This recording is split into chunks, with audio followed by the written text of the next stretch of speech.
चलिए तो स्टार्ट करेंगे आज का लेक्चर। अब हम प्रोबेबिलिटी एंड स्टैटिस्टिक्स हमारा जो है, जैसा प्रोबेबिलिटी में आते हैं इजी टू मीडियम, कुछ मीडियम और कुछ डिफिकल्ट क्वेश्चन, वैसे ही हम आज की क्लास में भी एग्जांपल्स लेंगे तीनों तरह के। खुद की इमेज ना बन पाए, मतलब 1 अपनी इमेज ना ले पाए, 0 अपनी इमेज ना ले पाए, -1 से रिलेटेड ना हो, 2 से रिलेटेड ना हो, यानी डी अरेंजमेंट करना है बेटा 4 ऑब्जेक्ट्स का। उनको 9 को आपने क्या कराया, ऑस्ट्रेलिया की जर्सी पहना दी। ठीक है यार, समझ आ रहा है अभी तक? क्वेश्चन बहुत केयरफुली पढ़ने वाले क्वेश्चन होते हैं भाई, प्रोबेबिलिटी के लैंग्वेज क्वेश्चंस हैं। जल्दबाजी सर जल्दी जल्दी कर दूं, बस 5 सेकंड बचा लूं, तो वो थोड़े छोटी सोच मत रखो एग्जाम में। ठीक है, जल्दी जल्दी वहां करिए जहां पे टाइम बच सकता है। जल्दी करना और जल्दबाजी करने में फर्क है। यहां कैलकुलेशन जल्दबाजी में कर दोगे, कहीं का कुछ हो जाएगा। हेलो बच्चों, कैसे हो बेटा आप सब लोग? आई होप बेटा आप सब लोग अच्छे हैं और आप लोगों की कट्टर जेई एडवांस सीरीज बैच के अंदर बहुत ही बढ़िया तैयारी चल रही होगी।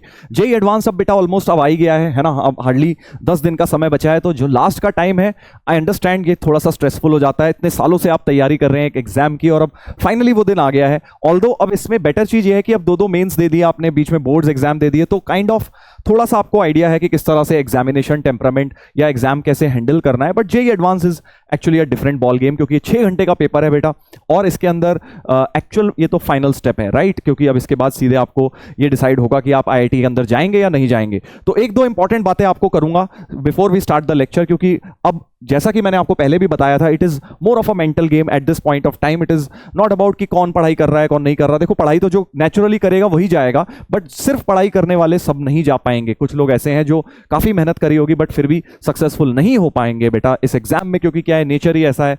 नंबर ऑफ सीट्स कम है आईआईटीज में, और हमारे देश में बहुत होनहार बच्चे हैं, काफ़ी ज़्यादा मेहनती लोग हैं। बट प्रॉब्लम यह है कि अब हमें कैसे उसके अंदर हम पहुंच पाएं, है ना? पढ़ाई के अलावा क्या क्या चीज़ें करनी है। तो सबसे इंपॉर्टेंट है, अपने आप को बहुत अच्छे मेंटल स्पेस में रखिए। ठीक है, मेंटली कभी नेगेटिव जोन में मत जाइए। जैसी आपकी तैयारी है उसको आप थोड़ा सा बेटर ही कर पाएंगे। अब लास्ट के 10 दिन में एकदम बिल्कुल टर्न अराउंड तो कर नहीं सकते, है ना? बट जो भी आपकी तैयारी है उस पर कॉन्फिडेंट रहिए और एक रियलिस्टिक टारगेट लेके जाइए। ये नहीं कि हमारी तैयारी तो है कि हमसे 20 में से मैथ के 2 क्वेश्चन होते हैं, हम एडवांस में सर हम अंडर 100 लेके आएंगे। तो अभी वो वाला बेटा समय जा चुका है, ठीक है ना? अब रियलिस्टिक टारगेट का समय आ चुका है। अगर आपको लगता है कि यार आपकी तैयारी बहुत बॉर्डर लाइन है या फिर शायद ही आपका सिलेक्शन हो पाए, तो आप टारगेट ही वो करिए कि भाई हम एडवांस को क्लियर करें, या फिर थोड़ी सी कट ऑफ पार करके, मान लो अगर कट ऑफ 120 पे पार होती है, एक एग्जांपल दे रहा हूं, तो आप 150 नंबर के करीब टारगेट करिए। टारगेट हमेशा एग्जैक्ट नहीं करना है, थोड़ा तो ज्यादा ही करना है, क्योंकि थोड़ा भी टारगेट से कम हुआ एटलीस्ट आप सेफ जोन में होने चाहिए। बट अगर आपको लगता है कि नहीं यार मैंने तो तैयारी बहुत अच्छी करी है, तो आप अपना जो है थोड़े से नंबर ज्यादा टारगेट करिए। नंबर्स वैसे सही बताऊं तो टारगेट करने से बेटर होता है, स्पेशली जो लोग अच्छी रैंक को एम कर रहे हैं। जो जस्ट कट ऑफ के आसपास जाने वाले हैं वो उनको तो नंबर टारगेट करना ही है। बट अगर आप बेटा अच्छी रैंक टारगेट कर रहे हैं तो आपको बेसिकली आपको इसके पीछे नहीं भागना है कि कितने सर नंबर आ जाए मेरे, मैं कितने मार्क्स टारगेट करूं, मैं कितने क्वेश्चंस टारगेट करूं। कई बच्चों का एक क्वेश्चन होता है, सर एडवांस में मैं अंदर 1000 रैंक लाना चाहता हूं, मैं कितने टारगेट करूं। अरे भाई, टारगेट अब करने का समय थोड़ी है। टारगेट तो 2 साल भर की मेहनत होती है। लास्ट के 10 दिन में तुम टारगेट बना लो कि यार मैं 200 में से 180 ले आऊंगा, तो वो क्या टारगेट सही है? वो टारगेट सही नहीं है, ठीक है ना? तो मार्क्स को लेके टारगेट बनाना ही नहीं है। मार्क्स का अगर आप हाई मार्क्स का टारगेट बना के जाएंगे, या हाई नंबर ऑफ क्वेश्चंस की, यार मेरे मैथ्स में 18 क्वेश्चन आएंगे, फर्स्ट पेपर में मैं 15 करके आऊंगा, तो फालतू में अपने ऊपर एक्स्ट्रा प्रेशर लोगे। तो क्या टारगेट करना चाहिए सर? हमें टारगेट करना क्या है? अगर आप कह रहे हैं मार्क्स टारगेट ना करें, मार्क्स वो लोग टारगेट करें, या नंबर ऑफ क्वेश्चन जो बिल्कुल बॉर्डर लाइन सिचुएशन पे उन्हें लग रहा है कि शायद हो पाएगा या नहीं हो पाएगा। अगर जो जस्ट कट ऑफ एम कर रहे हैं वो लोग को मार्क्स टारगेट करना चाहिए। बट जो बच्चों को ऐसा लगता है कि नहीं यार हमने तैयारी जेन्युइनली बहुत मेहनत से करी है, 2 साल 1 साल लगा के, और सर हम अच्छी रैंक डिजर्व करते हैं, तो बेटा आपको नंबर या मार्क्स या फिर नंबर ऑफ क्वेश्चंस टारगेट नहीं करने एडवांस्ड के पेपर में।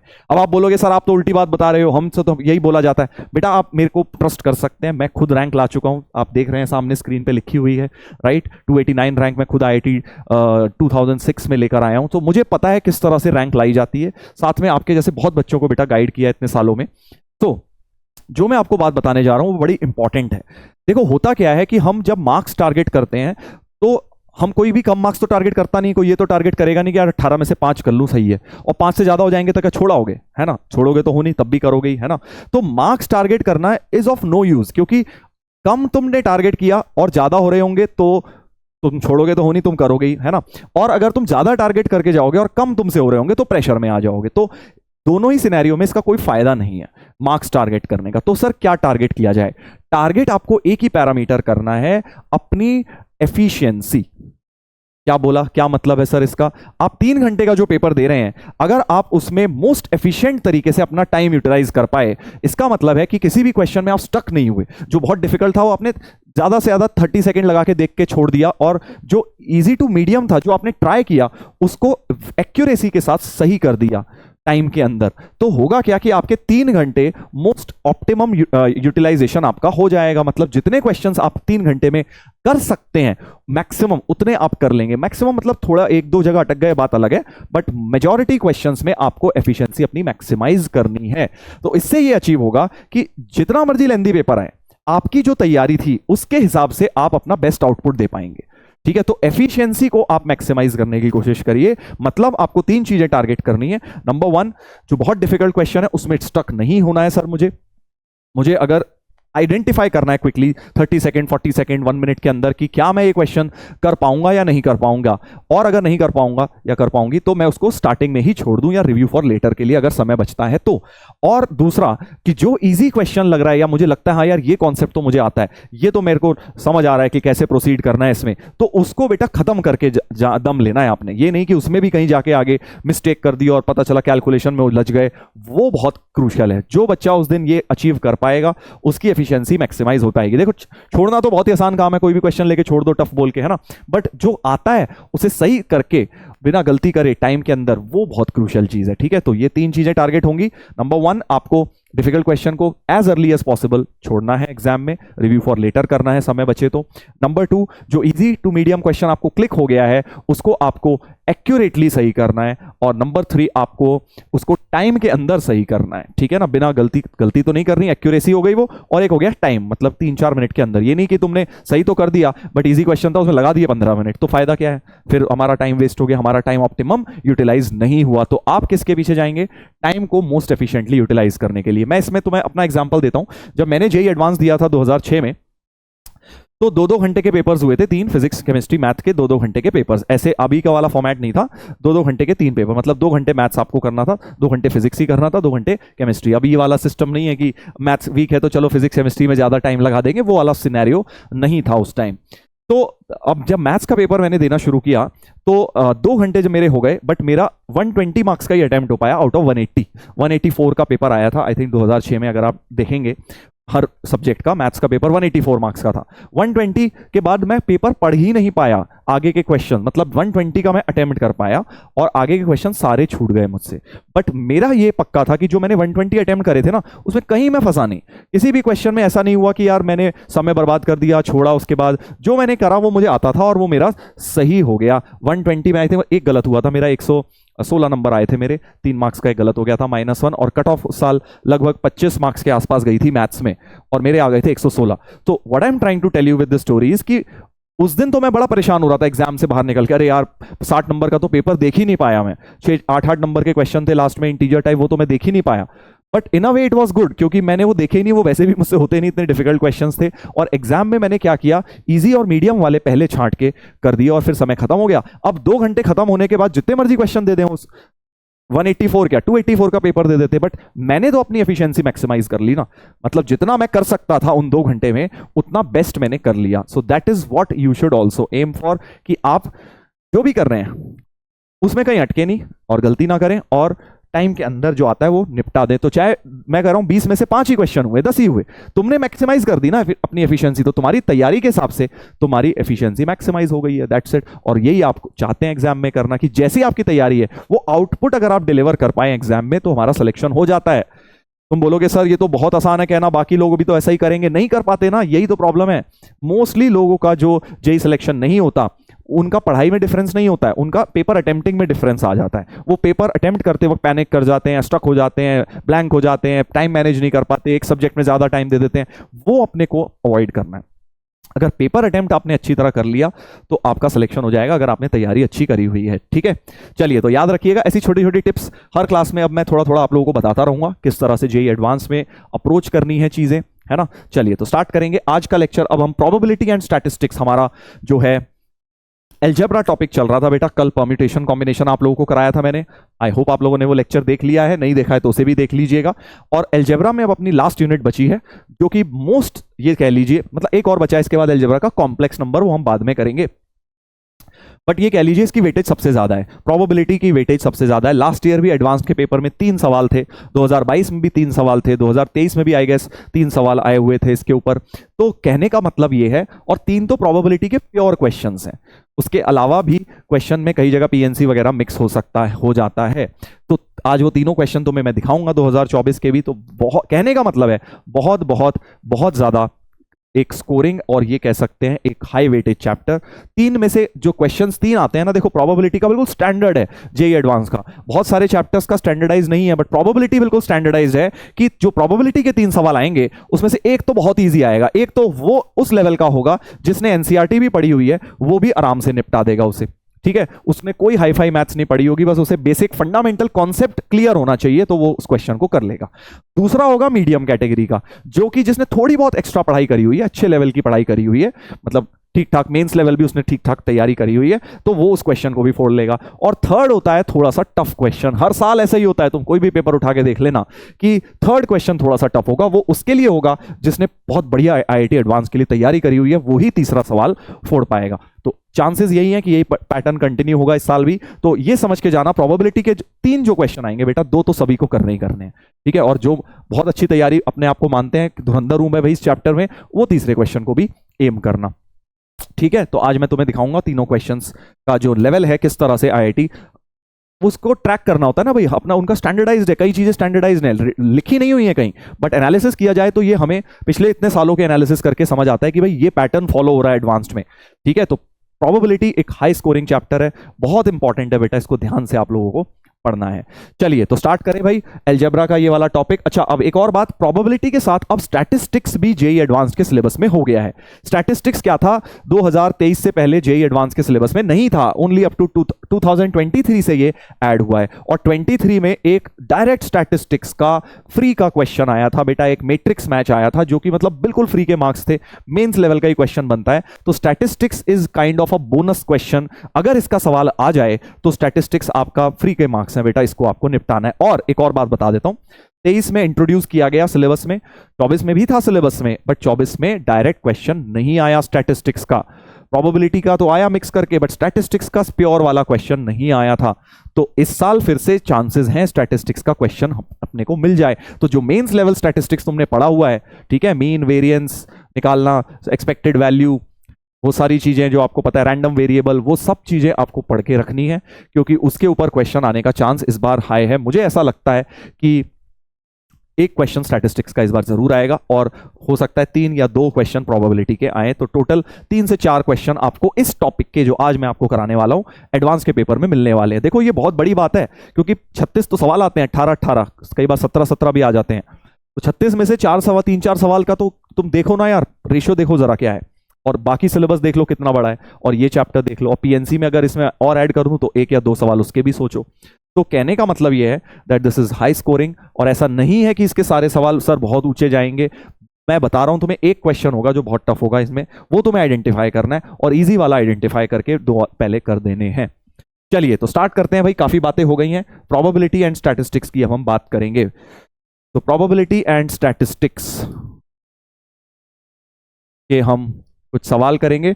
चलिए तो सबसे पहले तो पहला क्वेश्चन देखेंगे, जो प्रोबेबिलिटी का मिक्स्ड जेईई एडवांस का मोस्ट कॉमन पैटर्न, उनको बड़ा मजा आता है कि पीएनसी प्रोबेबिलिटी को मैट्रिसेस डिटर्मिनेंट से मिक्स किया जाए, वैसा ही मैंने क्वेश्चन आप लोगों के लिए बनाया है। Set A is 1 0 -1 2, then which of the following is are correct? A square matrix of order 3 is constructed whose elements are from the set A, then the probability that matrix is skew symmetric. Skew symmetric का मतलब हो गया कि भाई, अच्छा probability निकालनी है। Probability तो कैसे होती है? Probability P of event A is NA upon NS, है ना, number of elements, favourable elements upon total elements. NS कितना होगा? नंबर मतलब टोटल कितने मैट्रिसेस बन सकते हैं, तो आपको 9 एलिमेंट्स चाहिए, है ना, ऐसे 3x3 में 9 एलिमेंट चाहिए, और हर एक एलिमेंट 4 तरीके से हो सकता है। सो डिनोमिनेटर में तो 4 की पावर 9 आ जाएगा, डिनोमिनेटर में क्या आ जाएगा? 4 की power 9, total number of matrices तो यही बनेंगे। अब हम चाहते हैं कि इस बात की प्रोबेबिलिटी निकालनी है कि वो एक स्क्यू सिमेट्रिक मैट्रिक्स हो, तो वो किस में आएगा? फेवरेबल में आएगा बेटा। अब स्क्यू सिमेट्रिक बनाइए, और जो नंबर ऑफ वेज आएंगे वो न्यूमरेटर में आ जाएगा। तो स्क्यू सिमेट्रिक का मतलब डायगोनल तो सारे 0, डायगोनल तो जीरो होते हैं भाई स्क्यू सिमेट्रिक में, आप सबको पता है। और इसके अबाउट एंटी सिमेट्री होती है, मतलब अगर ए यहाँ है तो यहाँ माइनस ए होगा, यहाँ बी है तो यहाँ माइनस बी होगा, या फिर यहाँ माइनस सी है तो यहाँ सी, वॉट इस तरह से एंटी सिमेट्री होती है। करेक्ट। तो यानी कि ये तीनों एलिमेंट्स तो फिक्स हो गए, एक एक तरीके से ही फिल हो सकते हैं, जीरो ही लिखना है यहाँ पे। और अब ये सोचो ए कितनी तरीके से फिल हो सकता है। A can be filled in how many ways. A में क्या क्या आ सकता है सोचो। क्या वन आ सकता है? बिल्कुल आ सकता है सर, अगर यहां वन आया तो यहां -1 अपनी जगह ले लेगा उधर। क्या जीरो आ सकता है? बिल्कुल आ सकता है भाई। नल मैट्रिक्स भी तो एक kind of, null square matrix is also skew symmetric, right. आपके ये एलिमेंट जीरो भी हो सकते हैं, कोई दिक्कत नहीं है। किसने बोला कि नॉन जीरो होने हैं? डायगोनल एलिमेंट जीरो कंपलसरी है और नॉन डायगोनल एलिमेंट में जीरो अलाउड है बेटा, आ सकता है, आने को कोई मनाही नहीं है। सो ए की जो वैल्यू है वो क्या क्या हो सकती है? ए हो सकता है 1, ए हो सकता है 0। क्या ए -1 हो सकता है? हो सकता है। अगर -1 यहां गया तो यहां 1 आ जाएगा, वो भी अलाउड है। बट A2 नहीं हो सकता, A2 नहीं हो सकता बेटा। क्यों A2 नहीं हो सकता? सोच के देखिए, क्योंकि अगर तुमने यहां 2 रख दिया तो तुम्हें -2 चाहिए यहां, जो तुम्हारे पास है नहीं। तुम्हारे एलिमेंट्स में -2 तो है ही नहीं, तो यानी स्क्यू सिमेट्रिक मैट्रिक्स बनाने के लिए तुम 2 का इस्तेमाल नहीं कर सकते। तुम्हें यहां पर क्या करना पड़ेगा बेटा? तुम्हें सिर्फ -1, 0 या 1 ही रखना पड़ेगा, क्योंकि उनके करस्पॉन्डिंग एलिमेंट्स यहां रखने के लिए हैं। सिमिलरली बी को भी तुम कितनी वैल्यूज दे सकते हो? फिर से 3 वैल्यू, -1, 0 और 1, यही 3 वैल्यू दे सकते हो, क्योंकि 2 यहां अगर आ गया तो यहां -2 कहां से लाओगे, राइट। एंड सिमिलरली सी को भी तुम, सी बोल लो -C एक ही बात है, तो इसको भी आप 3 तरीके से फिल कर सकते हो। देखो जैसे ही इन तीनों को फिल किया, ये 3 ऑटोमेटिकली फिल हो गए। ये तो ऑटोमेटिकली अपनी अपनी पोजीशन ले लेंगे भाई। जैसे यहां कोई बैठ गया जाके, ये वाला अपने आप बैठ जाएगा, ये बैठ गया, ये भी बैठ जाएगा, ये हो गया, ये भी। यानी इन तीनों को फिल करते ही ये 3 भी फिल हो गए। और डायगोनल में तो 0 पहले से ही फिल्ड है, यानी नंबर ऑफ फेवरेबल केसेस क्या हो जाएंगे? इसको फिल कर लो 3 वेज से, इसको फिल कर लो 3 वेज से, इसको फिल कर लो 3 वेज से, करेक्ट। और बाकी तो ऑटोमेटिकली फिल हो ही गए सारे। तो 27/4 ये बिल्कुल सही हो गया। 27/4 ए ऑप्शन तो बिल्कुल सही हो गया, मल्टीपल करेक्ट है भाई, राइट। फर्स्ट तो बड़ा इजी क्वेश्चन था यार, बिल्कुल वार्म अप क्वेश्चन है ये। शुरू के 2-3 क्वेश्चंस आर रिलेटिवली इजियर। तीनों आज की क्लास में ऐसे ही क्वेश्चंस मैं आपको कराऊंगा। कुछ क्वेश्चंस जैसा प्रोबेबिलिटी में आते हैं इजी टू मीडियम, कुछ मीडियम और कुछ डिफिकल्ट क्वेश्चन, वैसे ही हम आज की क्लास में भी एग्जांपल्स लेंगे तीनों तरह के। Square matrix of order 3 is constructed whose elements are from set A, then probability that matrix is symmetric. भाई अब क्या चाहिए? सिमेट्रिक चाहिए यार मैट्रिक्स। अब तुम एक बार ट्राई करो पॉज करके, सिमेट्रिक में क्या होता है सर? डायगोनल में तो जो मर्जी आए, अब ठीक है, डायगोनल में अब कोई 0 आना जरूरी नहीं है। बी पार्ट के लिए, सिमेट्रिक के लिए डायगोनल में अल्फा, बीटा, गामा कुछ मर्जी आता रहे। और इधर अगर ए आएगा तो इधर भी ए आएगा, इधर भी आएगा, इधर सी आएगा, तो ऑटोमेटिकली ये वाले फिल होते जाएंगे। ये ए है तो ये भी ए हो जाएगा, ये बी है तो ये भी बी हो जाएगा, ये सी है तो ये भी सी हो जाएगा बेटा, करेक्ट। तो तुम्हें क्या करना है? तो प्रोबेबिलिटी ऑफ बी बोल देता हूं सिमेट्रिक के लिए, टोटल तो 4 ही रहेंगे। और alpha first element diagonal can be filled in 4 ways, कुछ मर्जी आए यहाँ पे, इन चारों में से कुछ मर्जी आए। ये भी 4 वेज, तो ये कौन से हो गए? डायगोनल वाले हो गए। फिर से तुम ए को कितनी तरह से फिल कर सकते हो? ए को अब तुम 4 तरीके से कर सकते हो, जो मर्जी आए यार। अब तो 2 भी अलाउड हो जाएगा, क्योंकि अगर यहां 2 आ गया तो इधर भी ऑटोमेटिकली 2 ही फिल होना है। तो this A can be filled in 4 ways, this B can be filled in 4 ways, C can be filled in 4 ways, rest ये वाले ऑटोमेटिकली अपनी जगह ले लेंगे। तो 4 की पावर 6/4 यानी 1/4 यानी 1/64 होना चाहिए भाई। बी का आंसर 1/64 बिल्कुल सही हो गया यार। समझ गए? ऐसे पेशेंटली करना है, कोई जल्दबाजी मत मचाओ, एग्जाम में बैठ के आराम से करो। Function a2a is defined, then probability that function is on to.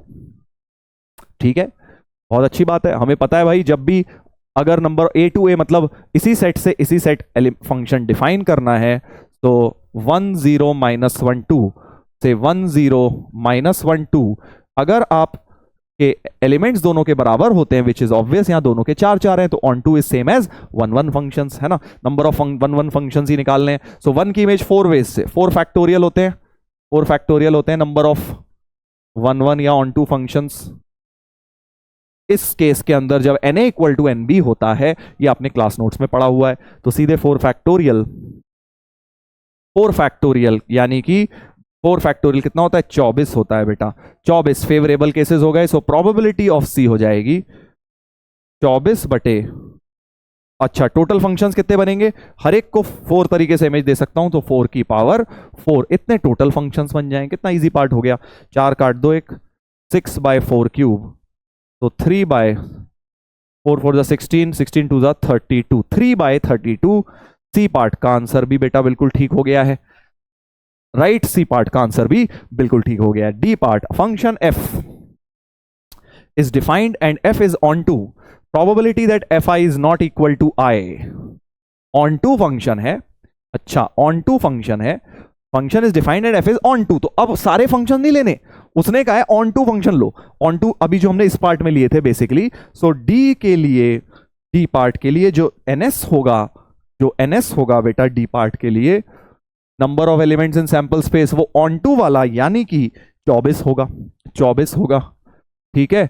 और n D, number of favourable elements in the D option, क्या होंगे कि आप चाहते हो ऐसे ऑन टू फंक्शन लो कि F I is not equal to I. कल भी किया था ऐसा क्वेश्चन कि खुद की इमेज ना बन पाए, मतलब 1 अपनी इमेज ना ले पाए, 0 अपनी इमेज ना ले पाए, -1 से रिलेटेड ना हो, 2 से रिलेटेड ना हो, यानी डी अरेंजमेंट करना है बेटा 4 ऑब्जेक्ट्स का कि 1 के अलावा कहीं पर भी जा सकता है, 0 के अलावा कहीं पर भी जा सकता है, अपनी नेचुरल प्लेस के अलावा कोई भी प्लेस ले लो, यानी फेवरेबल क्या हो जाएंगे? D4 हो जाएंगे। D arrangement of 4 objects which is 9, ठीक है। डी अरेंजमेंट में पहले भी आ चुका है जेईई एडवांस्ड में क्वेश्चन। तो therefore probability of option D is 9/24 यानी 3/8। 3/8 शुड बी द आंसर, यानी D option is also correct.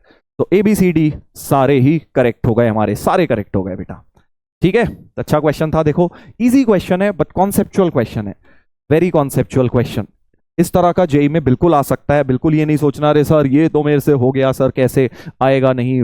तुमने बस ये देखना है कि तुमने कर तो लिया, क्या समय के अंदर करा, क्या गलती करी कोई? अगर गलती पहले करी थी बाद में अरे सर हाँ हाँ ऑब्वियस है वो तो गलती कर दी मैंने, तो भाई एग्जाम में वो गलत हो गया तुम्हारा, तुम उसे सही नहीं मान सकते। अरे सर मैंने नंबर ऑफ फंक्शंस को 4 की पावर 4 नहीं लिया, वहां गलती कर दी थी बस थोड़ी सी सर, तो कोई नहीं वरना तो मेरा सही है। तो एग्जाम में थोड़ी ना होता ऐसा। एक्यूरेसी मतलब फर्स्ट टाइम पे आपका सही एंड सेकेंड टाइम के अंदर आपको सही, तो ये दोनों चीजें मेजर करिए, क्या आपने दोनों चीजें करी हैं तो आपका एग्जाम में सही होगा क्वेश्चन, वरना आपका ये गलत हो जाएगा। तो इनमें से अभी तो आपको लग रहा है कि आपने अरे काटा, थोड़ा बहुत काट पीट के कर दिया या समय 5 मिनट के 10 मिनट लगा दिए बट मेरे से हो गया, बट आप वो गलत फहमी में है, वो आपसे नहीं हुआ, एग्जाम में आपको नहीं हो पाएगा वो, ठीक है ना। तो आपको दोनों चीजें ट्रैक करनी है अब, time as well as accuracy. एक बार में अब सही निकालनी है चीजें, जो एक बार में सही नहीं निकली वो हमसे नहीं हुई, हिंट से या फिर थोड़ी बहुत +2 +3 ये सर ये छोटी मोटी गलती हो गई, वो गलत मानो भाई, वो सही नहीं है। चलो नेक्स्ट, ब्रेन टीजर नंबर 2, एक और अच्छा क्वेश्चन है, जरा पढ़ते हैं क्या लिखा हुआ है। A normal coin is tossed 6 times if probability A/B denotes the chance that there will be exactly one sequence of 3 consecutive heads in 6 tosses। अच्छा क्या कह रहे हैं कि 3 कॉन्जिक्यूटिव हेड्स का एक ही सीक्वेंस होगा, एग्जैक्टली एक सीक्वेंस, 3 कॉन्जिक्यूटिव, 3 से ज्यादा नहीं करना, 3 से कम नहीं करना, मतलब 3 हेड लगातार हमें देखने हैं। तो देखो एक पॉसिबिलिटी तो ये है कि पहले 3 हेड हो जाएं, पहले ही 3 में हेड आ जाए। अब बोला ही जा रहा है और कहीं नहीं दिखने चाहिए 3 हेड, बट और 3 ही दिखने चाहिए, 4 भी नहीं दिखने चाहिए लगातार, यानी चौथा वाला तो पक्का टेल ही होगा भाई। अगर चौथा टेल नहीं हुआ तो 4 कॉन्जिक्यूटिव हेड दिख जाएंगे ना, हम चाहते हैं 3 कॉन्जिक्यूटिव हेड दिखें, ठीक है। There will be exactly 1 sequence of 3 consecutive heads in 6 tosses. तो बेसिकली पहले 4 तो ये फिक्स हो गए, केस 1। तो हमने पहले क्या केस बनाया कि शुरू के तीनों ही हेड हो गए, एक एक करके आगे खिसकाता जाऊंगा, राइट।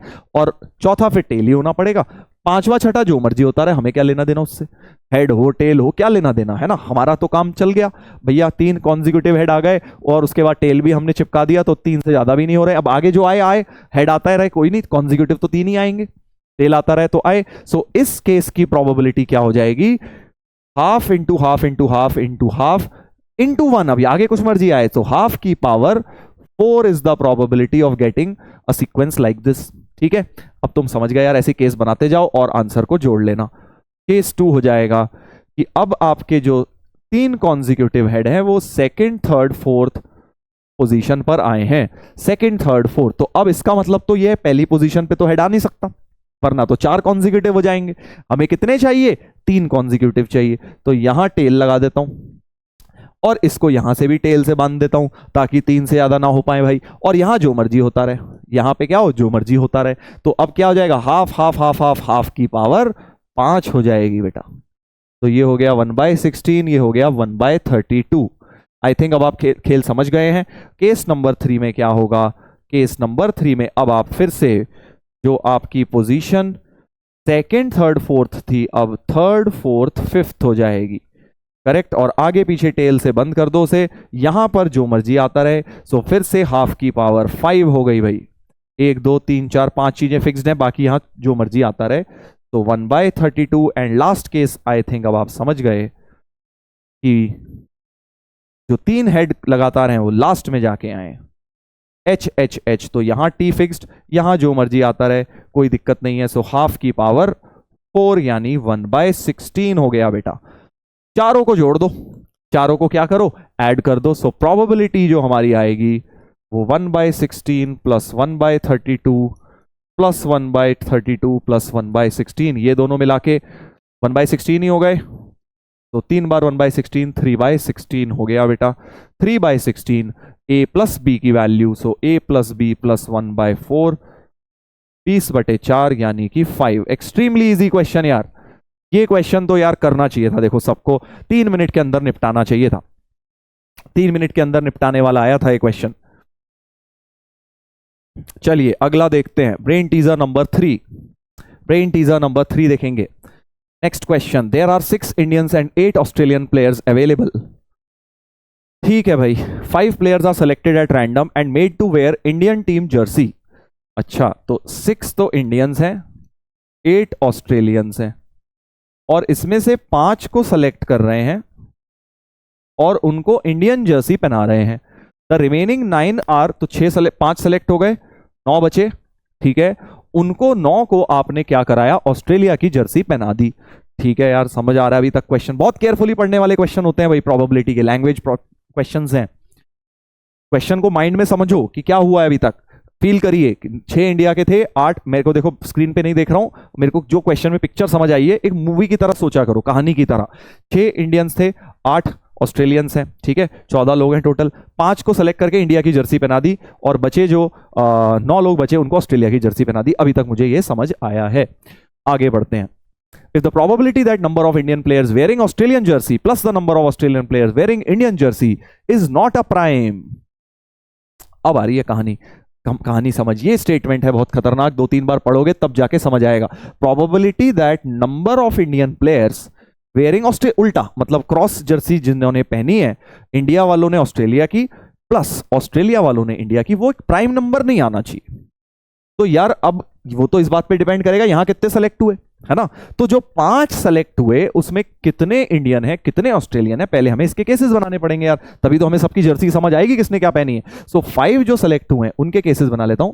ऑल 5 इंडियंस, अगर तो ऑल 5 इंडियन सेलेक्ट हो गए तो क्या होगा कि आपके 5 लोगों ने इंडिया की जर्सी पहनी होगी, और जो इंडिया के लोग हैं वो एक बेचारा छठा इंडिया का बचा, वो इन 8 ऑस्ट्रेलियंस के साथ बैठ के उस बेचारे को, वो 9 का पार्ट हो गया, उन्हें ऑस्ट्रेलियन जर्सी पहननी पड़ेगी। यानी नंबर ऑफ वेयरिंग इंडियन, जो cross India wearing Australian Jersey या ऑस्ट्रेलियन वेयरिंग इंडिया जर्सी, ये हम देख लेते हैं हर केस में कितने आएंगे। तो अगर 5 इंडियन आपने पहले सेलेक्ट कर लिए, यहां पे जो 5 सेलेक्ट हुए इनमें 5 इंडियन हो गए, तो बेचारा एक ही फंस गया जिसे ऑस्ट्रेलिया की जर्सी पहननी पड़ेगी, यानी ये 1 हो जाएगा। और वो क्या हो जाएगा, ऑस्ट्रेलियन वेयरिंग इंडियन जर्सी तो 0 रहेंगे क्योंकि कोई ऑस्ट्रेलियन सेलेक्ट हुआ नहीं, 8 के 8 ऑस्ट्रेलियन को अपनी जर्सी मिली होगी। सो ये वाला नंबर 0 हुआ होगा इस सिचुएशन में। क्या ये बात समझ पा रहे हो, क्या ये बात समझ पा रहे हो? अब अगला जल्दी से ऐसे ही सोचो, दूसरा सिनेरियो क्या हो जाएगा। दूसरा सिनेरियो ये हो जाएगा कि 4 इंडियन सेलेक्ट हुए मान लो यहां, एंड 1 ऑस्ट्रेलियन सेलेक्ट हुआ। इसमें जो 5 आपने सेलेक्ट किए, 4 तो इंडियन गए और 1 ऑस्ट्रेलियन हो गया। तो अब ये बेचारा ऑस्ट्रेलियन जो है, इसे तो इंडिया की जर्सी पहननी पड़ जाएगी, है ना। तो यहां पर अब 1 आ जाएगा, ऑस्ट्रेलियन वेयरिंग इंडियन जर्सी, वो आ जाएगा 1। और 4 इंडियंस को अपने देश की जर्सी मिली जाएगी, 6 में से 2 बचे तो यानी 2 को ऑस्ट्रेलिया की जर्सी मिलेगी। तो 2 Indians will be wearing Australian Jersey. तो इस बार 2 + 1 इनका सम क्या आ गया, प्राइम नंबर आ गया है।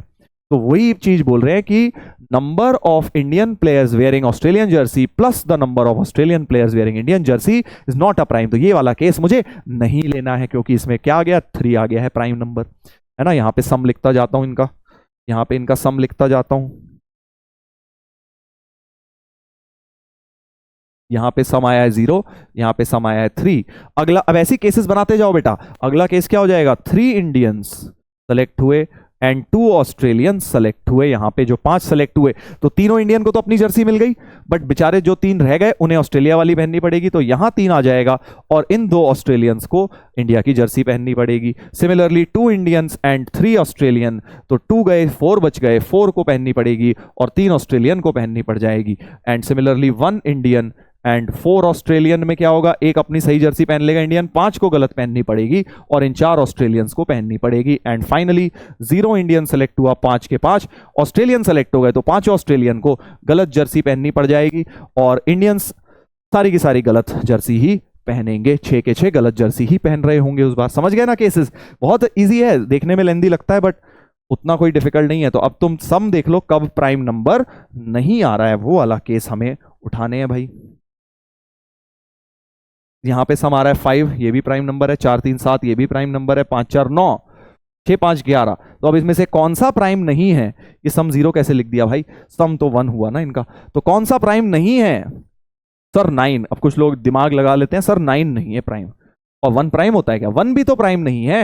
1 और 9 are the only 2 cases, 1 is not a prime number, prime number 2 से स्टार्ट होते हैं, right. So 1 is not a prime number, 9 is not a prime number, ये 2 केसेस मुझे काउंट करने हैं, बस इसके प्रोबेबिलिटी यहां से निकालनी है। मतलब जब पांचों के पांचों इंडियन सेलेक्ट हो जाएंगे इन, है ना, तो क्या हो जाएगा 6C5, ये फेवरेबल केस हो गए, पांचों के पांचों इंडियन, या फिर एक इंडियन और 4 ऑस्ट्रेलियन, तो 6C1 इंटू 8C4, ये फेवरेबल केसेस हो गए अपॉन टोटल केसेस। बेटा टोटल कितने होंगे, टोटल तो हमें 5 लोग सेलेक्ट करने थे 8 से 14 में से, so 14C5, this should be our probability.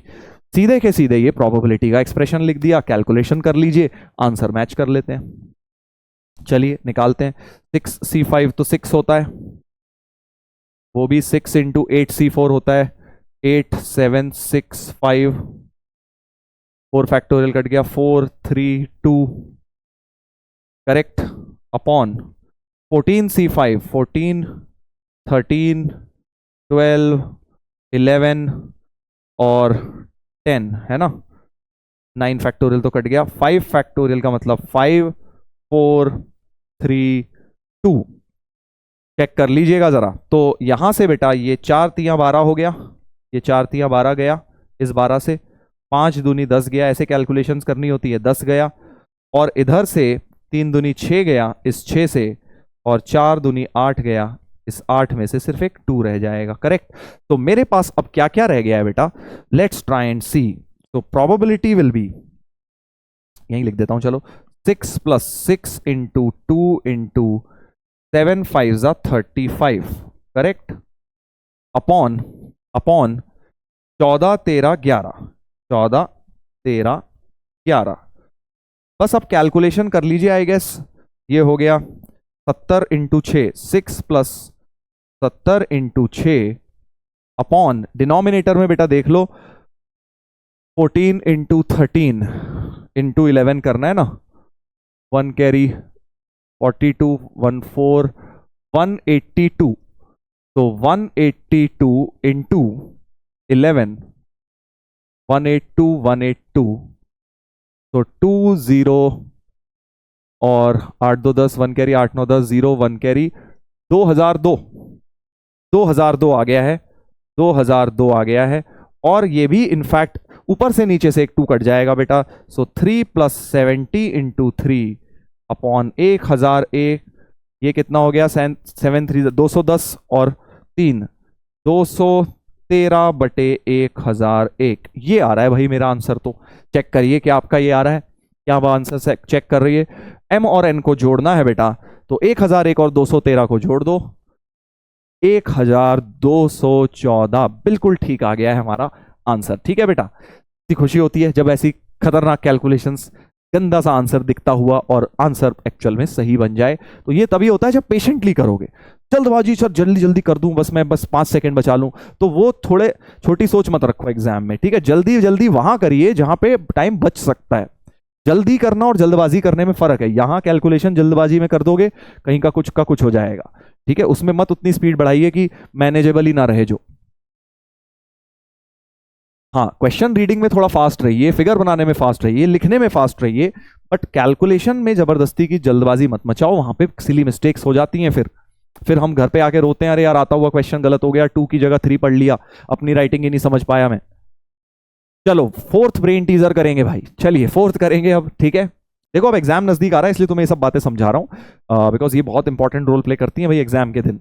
बाद में आप बोलेंगे सर आपने बोला था, बट ये छोटी छोटी बातें हैं सर, बट बहुत काम आती हैं और यही डिफरेंस बन जाती है एक सिलेक्शन और नॉन सिलेक्शन के बीच में। चलिए, बहुत प्यारा question. In a drawer mister x has 5 pair of socks. क्या बात है भाई, बहुत रईस आदमी है। Each pair a different colour. ठीक है भाई। On Monday he selects 2 individual socks at random from the 10 socks. 10 मुझे हो गए ना भाई, क्योंकि 5 पेयर ऑफ सॉक्स हैं उस पर 10 मुझे हो गए।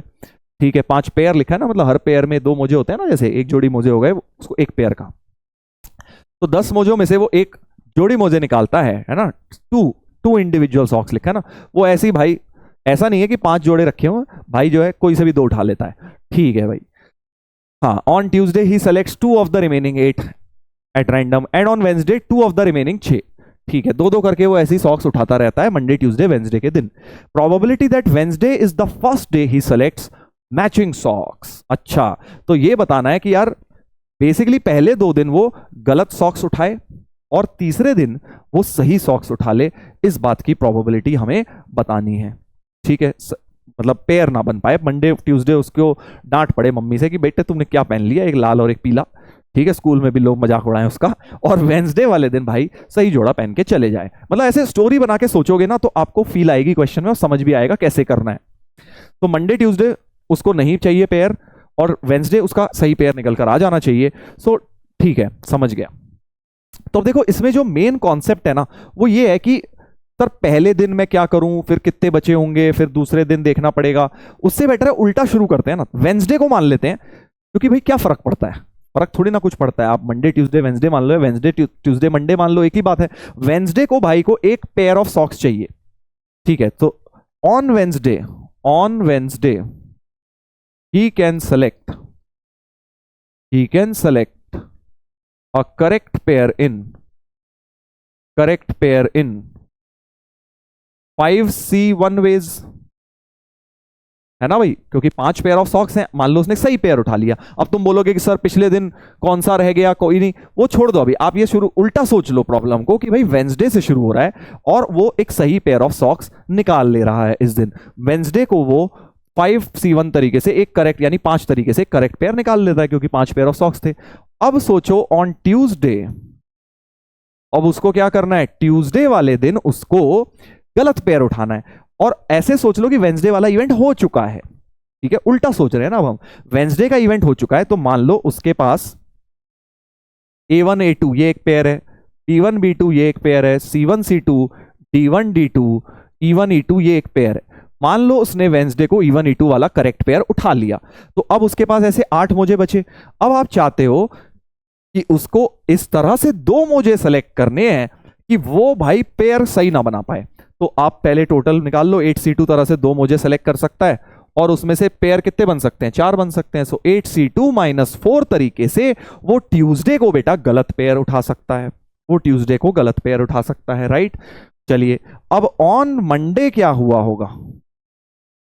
अब now that this and this has occurred, मतलब एक तो वो सही गायब कर चुका, एक गलत भी गायब कर चुका है, मतलब गलत भी उठा चुका है, यानी मान लो वो ये दोनों उठा चुका है, C1 D2 उठाया उसने। ठीक है, कि जो C कलर वाला मोजा है उसका एक और D कलर वाले का एक उठा लिया उसने, इस तरह से।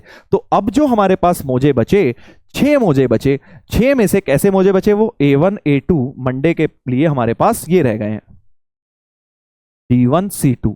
इन 6 में से हम चाहते हैं कि वो कोई पेयर ना उठा पाए भाई, तो 6C2 तरीके से उसने दो मुझे सेलेक्ट करे मंडे को इन 6 में से, और पेयर अब 2 ही तरीके से तो बन सकते हैं यार, 3 मत कर देना बस, एक पेयर A1 A2 का, एक B1 B2, वो तो वैसी पेयर नहीं है, सो -2 कर देंगे जो कि इसके पेयर हो सकते थे। So total number of favourable ways क्या हो जाएंगे, दिस इंटू दिस हो जाएंगे बेटा। तो फेवरेबल केसेस जो 5 तरीके से वेंसडे को किया, 8C2 -4 तरीके से ट्यूसडे को किया, 6C2 -2 तरीके से वेंसडे को किया बेटा, सॉरी मंडे को किया, तो ये तरीके उसके फेवरेबल हो गए, जिसमें वेंसडे को तो सही सॉक्स आए और मंडे ट्यूसडे को उसके गलत पेयर ऑफ सॉक्स उसके हाथ में आ गए। नाउ फेवरेबल हो गया, टोटल केसेस कितने होंगे,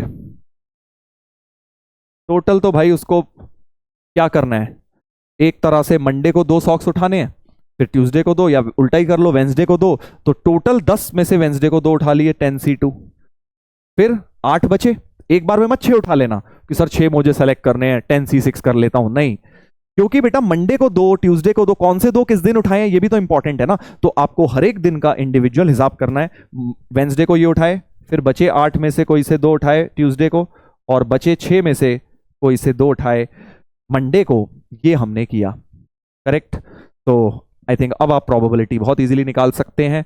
6C2 और 8C2 की वैल्यू लिख लेता हूं। 8C2 क्या होता है भाई, 8C2 होता है 8 × 7/2, 28 होता है। 6C2 6 5 30, 15 होता है। 10C2 तो हमें वैसे ही पता है 45 होता है। तो टोटल केसेस हो गया 45 × 28 × 15, और फेवरेबल केसेस हो गए 5 × 8C2, 28 - 4 24, और 15 - 2 13, तो प्रोबेबिलिटी बन जाएगी बेटा 5 × 24 × 13 अपॉन 45 × 28 × 15, 5 3 ज़ा 15, 3 भी गया, 3 8 ज़ा 24, 4 भी चले गया, सो 2 × 13 अपॉन 45 × 7, ये बन रहा है यार मेरा तो 26/45 × 7, 7 4 ज़ा 28, 29 30 31, 315, 26/315 बेटा बन रहा है, 26/315 बन रहा है। और अब m+n/11 निकालना है, तो m+n/11, 315 और 26 कितना होता है, 6 5 11, 1 कैरी 4 और 3, 341/11, 11 3 ज़ा 33, 31 बेटा आंसर क्या आ रहा है मेरा, 31 आ रहा है, बिल्कुल सही आ गया, 31 इज द करेक्ट आंसर। ठीक है, अच्छा क्वेश्चन था, कॉन्सेप्चुअल क्वेश्चन है ये, फंडामेंटल कॉन्सेप्ट्स पर ही है, कोई इसमें बहुत ज्यादा कोई रॉकेट साइंस वाला कॉन्सेप्ट नहीं लगा दिया, बेसिक कॉन्सेप्ट से हमने इसको सॉल्व कर दिया। ठीक है, आप डायरेक्ट भी कर सकते थे, आप मंडे को पहले निकाल लेते कि गलत मुझे उठा लिए उसने, फिर ट्यूसडे को भी गलत उठा लिए, फिर वेंसडे को बचे हुए में से करेक्ट उठा लिए, that can also be done, उससे भी आप देखेंगे सेम ही आंसर आएगा आपका, सेम ही आंसर आएगा बेटा, ये थोड़ा इजी हो गया, बाकी डायरेक्ट से भी आप कर सकते हो।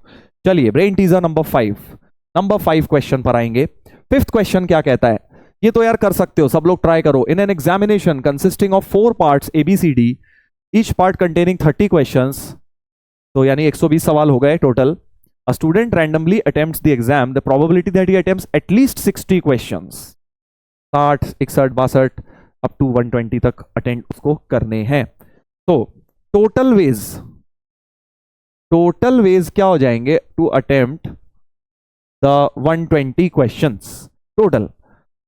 ठीक है, तो अब तुम देखो इसमें क्या है, ये ABCD देके कंफ्यूज किया गया है, क्योंकि भाई सेक्शंस भी अलग है, उनके क्वेश्चंस भी अलग है, तो हम 120 डिफरेंट क्वेश्चंस ही मान सकते हैं ना, ABCD का कोई रोल नहीं है, ऐसा थोड़ी A के अंदर अलाइक है, B के अंदर अलाइक है, तब तो समझ आता है ABCD सेक्शन देने का, बट बेसिकली सारे क्वेश्चन डिफरेंट है हर सेक्शन के, so we can say that there are 120 different questions in the exam. तो ईच क्वेश्चन को 2 ही चॉइस है, या तो करेगा या नहीं करेगा, करेगा या नहीं करेगा, सो टोटल वेज हो जाएगी 2 की पावर 120, जिसको आप ऐसे भी लिख सकते थे कि भाई हमारा 120 में से या तो एक भी नहीं करेगा, महा इंटेलिजेंट बच्चा होगा, 120 में से एक भी नहीं करा, 120C0, या फिर थोड़ी सी भाई पढ़ाई करके गया एग्जाम में, एक क्वेश्चन करूंगा सर 120 में से, हाँ एक तो सर बगल वाले की झांक लिया मैंने, उसी का मुझे पता लग गया, या 120 में से 2 कर लेगा भाई हमारा, या ऐसे करते करते 120 के 120 कर लेगा। ये हमारा ऑल इंडिया रैंक 1 वाला बच्चा है, महान इंसान। ये भी महान है, वो भी, दोनों एक्सट्रीम केस वाले महान है भाई, है ना। तो अब आप देख पा रहे हैं कि इसका सम भी क्या होता है, 2 की पावर n ही होता है, 2 की पावर 120। दोनों ही बातें सेम है, जैसे भी आपको करना है। अब फेवरेबल वेज में क्या आएगा, फेवरेबल वेज आप चाहते हो कि जो बच्चा है वो कम से कम 60 करे, मतलब या तो 60 कर ले 120C60, या फिर मतलब प्लस 120C61, 120C62, या फिर 120 के 120 निपटा डाले। ये फेवरेबल केस हो जाएगा, राइट। एटलीस्ट 60 अटेम्प्ट करे, तो 60 से लेके 120 तक की एनसीआर की सीरीज मैंने बना दी। अब प्रोबेबिलिटी तो इन दोनों का डिवीजन ही होगी। प्रोबेबिलिटी क्या होने वाली है, प्रोबेबिलिटी होने वाली है फेवरेबल अपॉन टोटल। अब आएगा मजा, देखो ये फेवरेबल सीरीज सॉल्व करनी है बस यार, अपने को फेवरेबल सीरीज सॉल्व करनी है, ठीक है। तो एक काम करते हैं, तुम शायद समझ गए होगे, इस फेवरेबल सीरीज को हम मान लेते हैं कुछ x, ठीक है, x लेट कर लेते हैं सीरीज का सम। तो बेसिकली आंसर होने वाला है x अपॉन 2 की power 120। Now if you notice कि ये वाली सीरीज हमारी 2 की पावर 120 है, इसको यूज करते हैं, कंसीडर 120C0 प्लस 120C1, ऐसे करते करते बीच में कहीं आएगा 120C59, 120C60, 120C61, ऐसे करते करते 120C120। ये हमारा 2 की पावर 120 है। Now this is the series that I want, ठीक है। तो एक काम करते हैं, हाँ इस पूरी को x मत मानो, इस पूरी को x मत मानो, बेसिकली इतने वाले पार्ट को और ये वाला पार्ट तो सेम होगा बाय सिमेट्री, है ना। 120C61, 120C59 सेम, फिर ये वाला और ये वाला सेम, ऐसे 120C0 और 120C120 सेम। तो मैं क्या बोल रहा हूं, आप सिर्फ इतने पार्ट को x मान लो और ये भी फिर x ही हो जाएगा, करेक्ट। तो हमारे पास एक्चुअली ये x, इसको मत मानो, सिर्फ हमने इतने को x माना है बेटा, ठीक है। फेवरेबल आउटपुट्स के लिए मैंने इतने पार्ट को x माना है। तो basically x plus 120C60 is this, तो 2x plus 120C60 is equal to 2 की पावर 120। तो यहां से x की वैल्यू आ गई, x आ गई 2 की पावर 120 माइनस 120C60 अपॉन 2, ठीक है। ये हमारी x की वैल्यू आ गई है। अब फेवरेबल आउटकम टोटल क्या हो जाएंगे, दिस प्लस x, है ना। तो favourable outcomes will be 120C60 plus x, और x की ये वैल्यू यहां यूज की जाए तो 120C60 plus,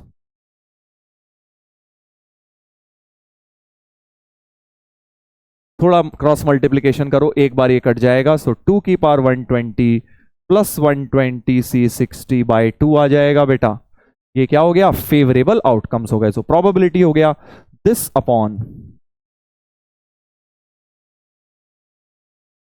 upon total outcomes which is 2 की पावर 120। अलग अलग कर लीजिए, तो ये हाफ बच जाएगा इधर, प्लस हाफ 120C60, अलग अलग कराऊं, ये इसके नीचे अपॉन 2 की पावर 120। तो हाफ प्लस ये वाले 2 की पावर जोड़ दो इसमें, 120C60 अपॉन 2 की पावर ये 1 और ये ऐड करके 121 बन जाएगी। सो that is the final probability, half plus 120C60 upon 2 की पावर 121। ए ऑप्शन हमारा आ गया है, ठीक है। तो इसमें थोड़ी सी सीरीज का इस्तेमाल हो गया, बाइनोमियल सीरीज भी यूज हो जाती है, कई बार इनफाइनाइट सीरीज भी यूज हो जाती है ना, इनफाइनाइट जीपीज बन जाती हैं। 2023 में ही आया था इनफाइनाइट जीपी का क्वेश्चन प्रोबेबिलिटी पे, तो वो भी कर लीजिएगा, इंपॉर्टेंट है, वो भी उस तरह का आ सकता है। चलो भाई नेक्स्ट पर आते हैं, brain teaser number 6 question number 6 कह रहा है, n positive integers are taken at random and multiplied together, probability that last digit of the product is 2468। बहुत प्यारा क्वेश्चन है यार, कि हमें बोला जा रहा है कि n इंटीजर्स को मल्टीप्लाई करो और लास्ट डिजिट उनकी 2468 आ जाए। देखो अब n इंटीजर लेनी है, अब इंटीजर तो सर बहुत सारी हो सकती हैं, 100, 200, 500, 1000, इनफाइनाइट तक हो सकती हैं। तो for the purpose of simplification 1 से 10 तक मान लेते हैं। सर ऐसे कैसे मान लेंगे, हम अपना सैंपल स्पेस ऑफ इंटीजर्स 1 से 10 तक मान सकते हैं। क्यों? क्योंकि यार जो 1 की लास्ट डिजिट है वही 11 की होगी। 11 से 20 में भी तो सेम ही कहानी होने वाली है, क्योंकि लास्ट डिजिट से तुम्हें मतलब है भाई, जो 1 की लास्ट डिजिट है 11 की भी, 12 की और 2 की, 13 और 3, लास्ट डिजिट तो सेम रहने वाली है, अगले 10 की, अगले 10 की। सो 10 में बेसिकली एक तरह का पीरियड मान सकते हो 10 आप इसका। तो 10 में जो प्रोबेबिलिटी आएगी वही 20 में आएगी, वही 30 में आएगी, वही 40 में आएगी, वही इनफाइनाइट तक आने वाली है बेटा, क्योंकि वो पैटर्न रिपीट होना है। करेक्ट। सो हम ये मान लेते हैं कि 1 से 10 तक ऐसी कितनी इंटीजर्स हैं जो आपस में मल्टीप्लाई करके लास्ट डिजिट 2468 दे दें। तो देखो 0 और 5 तो आपको पता ही है, 0 और 10 वाला तो आपको पता है कि 5 और 10 वाला जब आपस में मल्टीप्लाई होते हैं तो भाई 5 और 10 ही देते हैं, 5 या 0 ही देते हैं, है ना। इस टाइप की जो डिजिट्स मल्टीप्लाई होती हैं, ये किसी से भी मल्टीप्लाई हो जाए, ये लास्ट डिजिट आपको क्या देने वाली है, ये लास्ट डिजिट आपको 5 या 0 ही देने वाली है ना। 5 इंटू 1 करें, 5 इंटू 2 करें। अच्छा, और जो इवन डिजिट्स हैं 2 4 6 8, ठीक है, 2 4 6 8 जो डिजिट्स हैं बेटा, 2 4 6 8 जब डिजिट्स हैं तो आप सोचिए अगर मैं इनको मल्टीप्लाई करूं आपस में, ठीक है, positive integers are taken at random and multiplied, और जो ऑड डिजिट्स बची 1 3 5 1 3 7 9, ठीक है, सोच लीजिए, अब सोच लीजिए। तो बेसिकली अब हम क्या चाहते हैं कि अगर हमारी डिजिट मल्टीप्लाई करके, अगर ये चार, अगर मैं चारों डिजिट यहां से ले लूं, इस सेट से ले लूं, सोचो तो लास्ट डिजिट यही रहेगी। सोचो कोई भी डिजिट ले लूं, कितनी भी डिजिट ले लूं, n डिजिट्स लेनी है ना मुझे, तो अगर मैं 2 ले लूं सपोज, एक डिजिट, दूसरी डिजिट भी 2 2 2 4 यहीं आ जाएगी। बेसिकली ये इवन नंबर्स है ना, other than 0, even numbers other than 0 last digit में कब आएंगे, जब आपके पास यही वाले नंबर सारे के सारे लेने होंगे, आपने सारे के सारे इसी सेट से लेने होंगे। सोच लो, सोच लीजिए, है कि नहीं सर। अगर एक इसमें से ले लिया और एक इसमें से ले लिया तो 6 आ जाएगा, हाँ बिल्कुल आ जाएगा। और फिर एक अगर 6 7 42, हाँ ये भी आ जाएगा। एक सेकेंड, तो बेसिकली हमें क्या करना है, n positive integers are taken at random and multiplied together, ठीक है, then the probability that last digit of the product, ठीक है। तो अगर मैंने इस वाले सेट से ले लिया, इस वाले सेट से ले लिया, देखो 5 और 10 को तो मैं नहीं ले सकता, ये बात तो पक्की हो गई, ठीक है। तो मैं जो इंटीजर है, सारी इंटीजर यहां से ले लूं, बट सारी अगर यहां से ले लूंगा तब भी तो दिक्कत आ जाएगी, सारी नीचे से ले लूंगा तो दिक्कत आ जाएगी, हाँ सारी नीचे से भी नहीं ले सकते, ठीक है।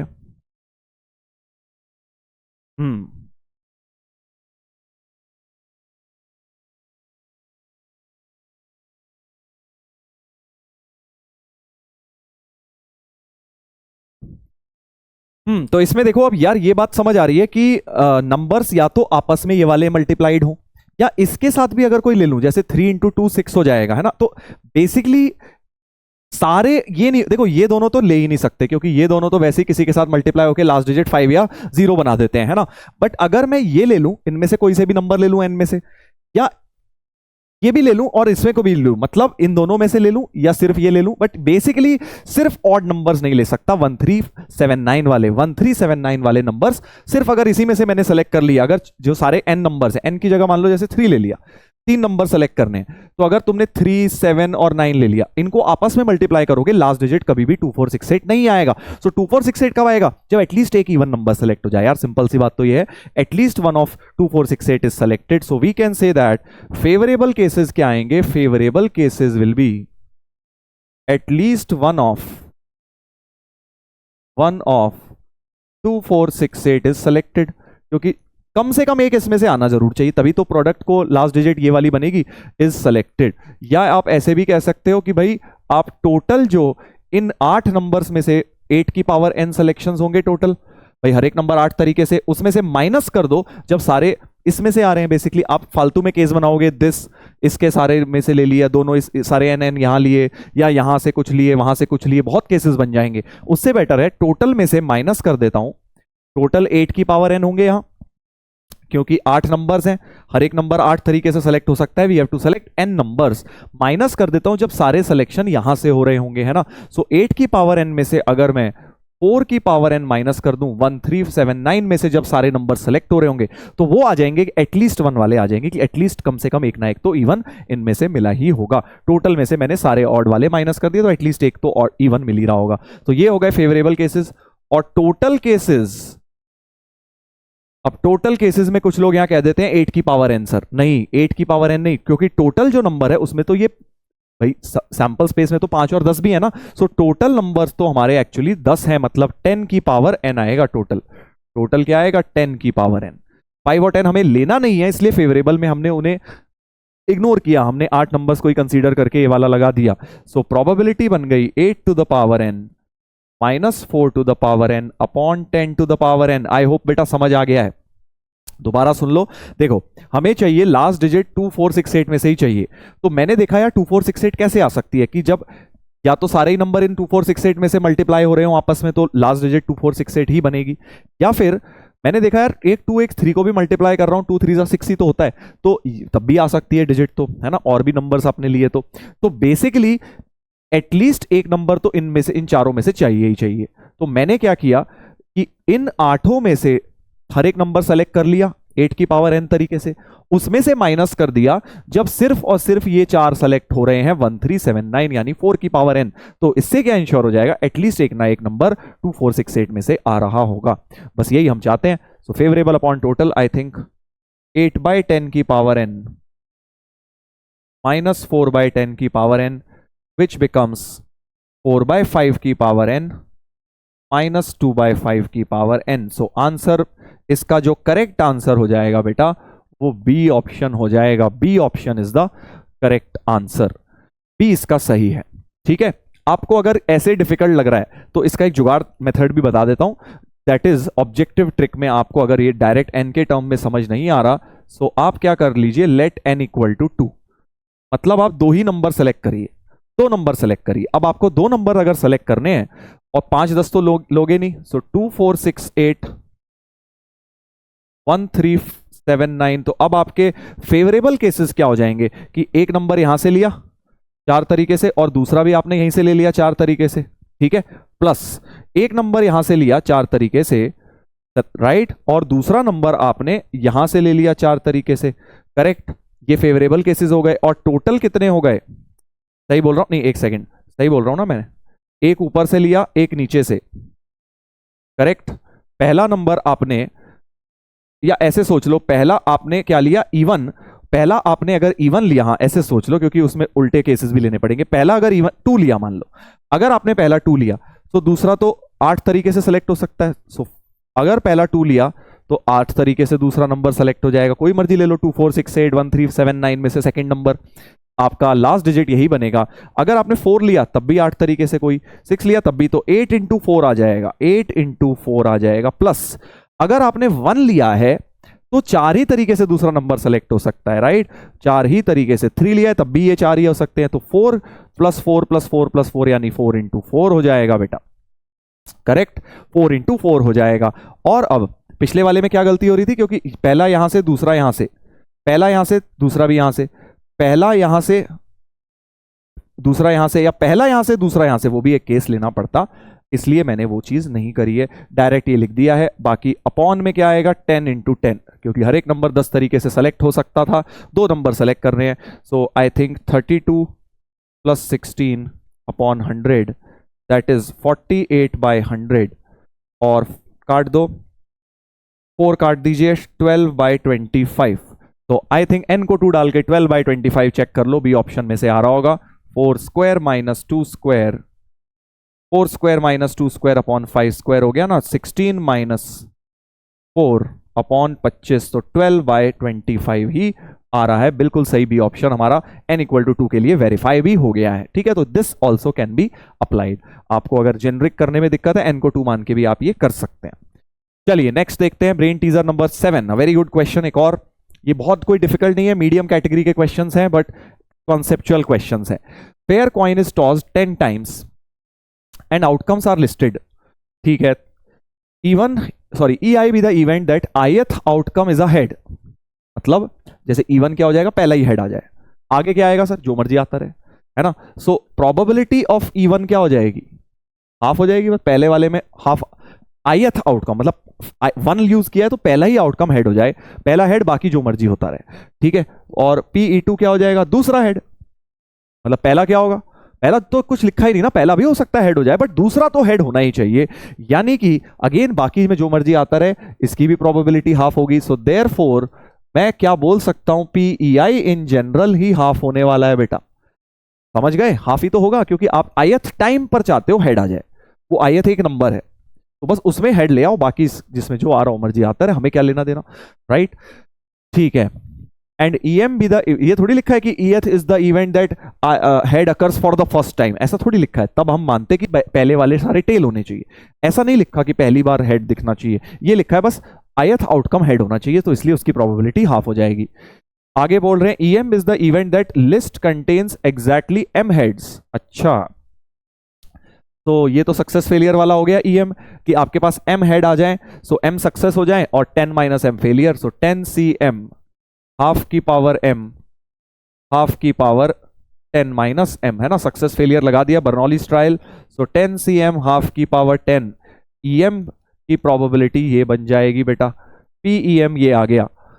आगे बढ़ते हैं, if EI and EM are independent, EI और EM क्या कह रहे हैं, इंडिपेंडेंट है। अच्छा, सो इंडिपेंडेंट इवेंट्स की कंडीशन आपको पता ही है ऑल्सो, तो कंडीशन इंडिपेंडेंट इवेंट्स की होती है कि PEI इंटरसेक्शन EM क्या होना चाहिए, PEI इंटू PEM होना चाहिए, ये फॉर्मूला होता है इंडिपेंडेंट इवेंट्स का। सो ये दोनों तो मेरे पास निकल गए, PEM आ गया, PEI आ गया। अच्छा, M सॉल्व कर रहे हैं, मतलब अब अगर ये प्रोबेबिलिटी और फाइंड कर लूं तो इस इक्वेशन में वैल्यू डाल के M निकल आएगा, भाई ये दोनों तो मेरे पास है ही प्रोबेबिलिटी, ये और निकाल लेता हूं, सो इस फॉर्मूले में डाल देता हूं। सो PEI इंटरसेक्शन EM, अब जरा ध्यान से सुनना भाई, मतलब आप चाहते हो दोनों हो जाए, EI भी हो जाए EM भी हो जाए। EI क्या मतलब, ith वाले पे तो हेड आई जाए, ith वाले पे तो हेड आई जाए, ठीक है। सो ith वाले पे हेड तो हाफ प्रोबेबिलिटी से आपने ले ही लिया। अब बचे कितने ट्रायल्स, बचे 9 ट्रायल्स, देखो, क्योंकि एक तो आपने फिक्स कर लिया कि यार एक तो हेड है ही, उनमें आपको क्या चाहिए, जो 9 ट्रायल्स बचे उसमें आपको कितने हेड और चाहिए, क्योंकि आप चाहते हो EM भी हो जाए। EM क्या था कि M हेड्स होने चाहिए टोटल, एक हेड आ चुका है आपका, है ना, ith ट्रायल में एक हेड तो आ चुका है, यानी बचे M-1 बचे हुए 9 ट्रायल्स में we want M-1 heads. M-1 क्यों, क्योंकि एक हेड आ चुका है भाई, टोटल आपको क्या चाहिए थे, M हेड चाहिए थे, EM क्या कह रहा है, M बार हेड आना चाहिए, एक बार आ चुका है, तो बचे 9 में से M-1 बार आ जाए, इसमें सक्सेस फेलियर लगा दो, सो 9CM-1 हाफ की पावर टोटल तो M-1 ही हो जाएगी बेटा, करेक्ट, समझ गए ना, सक्सेस फेलियर 9 में लगा दिया बचे हुए, और उसमें सक्सेस को M-1 कर दिया, क्यों, क्योंकि एक सक्सेस तो आ चुका है, तो ये हो गया 9CM-1 हाफ की पावर M ही बन गया है। नाउ इस फॉर्मूले के अंदर डाल दीजिए, तो 9CM-1 हाफ की पावर M, PEI था हाफ और PEM था 10CM हाफ की पावर, सॉरी M क्यों लिख दिया मैंने यहाँ, हाफ की पावर M-1 थोड़ी होगा यहाँ पे हाफ की पावर तो 9 होगा ना, टोटल तो 9 ट्रायल्स थे ना, ये मैंने थोड़ा सा गलत कर दिया, 9 और 1 मिला के टोटल 10 हो गया है, तो यहां पर तो हाफ की पावर 10 ही आएगा, ये बेटा इससे एग्जैक्टली कैंसिल हो गया है,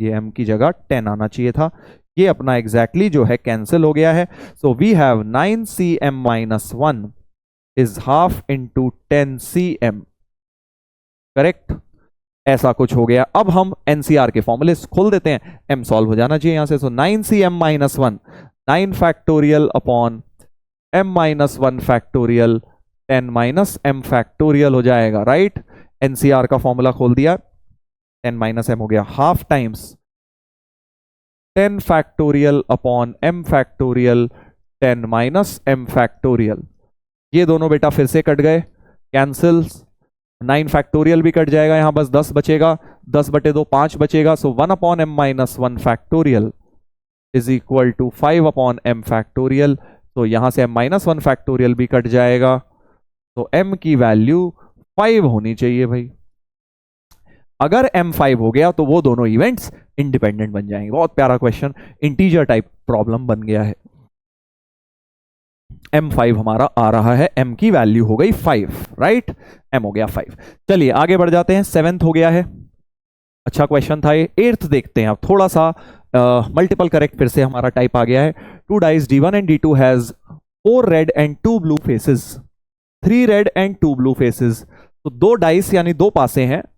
डाइस 1 के अंदर क्या है, डाइस 1 के अंदर है 4 रेड 2 ब्लू, डाइस 2 के अंदर है 3 रेड 3 ब्लू। ऐसे पिक्चर फॉर्म में बना लिया करो हमेशा। A card drawn from an ordinary pack of 52 playing cards, playing cards की बात हो गई है, playing card में से एक पत्ता उठाया गया। If it shows heart or king, अगर तो वो हार्ट या किंग दिखाएगा, ठीक है। The game continues by throwing dice D1, तो पहले डाइस D1 को हम फेंकेंगे, ठीक है। And if drawn card shows face card, the game continue with dice D2। अच्छा समझ गए। बट अब एक बात मुझे नजर आ रही है यार, ये इफ दिस एंड दिस ये जो लिखा हुआ है ये तो म्यूचुअली एक्सक्लूसिव नहीं है, दोनों का कुछ कॉमन पोर्शन भी आ रहा है ना, कि भाई हार्ट और किंग भी आ जाए और फेस कार्ड भी हो जाए, ऐसा भी हो सकता है दोनों का कॉमन आ जाए, है ना। तो मुझे एक बात समझ आ रही है, थोड़ा वेन डायग्राम से देखना पड़ेगा कि 3 पॉसिबिलिटी है कि या तो हार्ट और किंग आ जाए। हार्ट और किंग के कितने पत्ते होते हैं, 13 हार्ट होते हैं और 3 प्लस किंग होते हैं, तो 13 प्लस 3 16, तो ये इसके अंदर हो गए, इसके अंदर कितने हो गए 16 एलिमेंट्स हो गए, करेक्ट। और फेस कार्ड कितने होते हैं, face card jack queen and king 3 होते हैं, हर सूट के 3 चौक 12, सो 12 पत्ते ये होते हैं।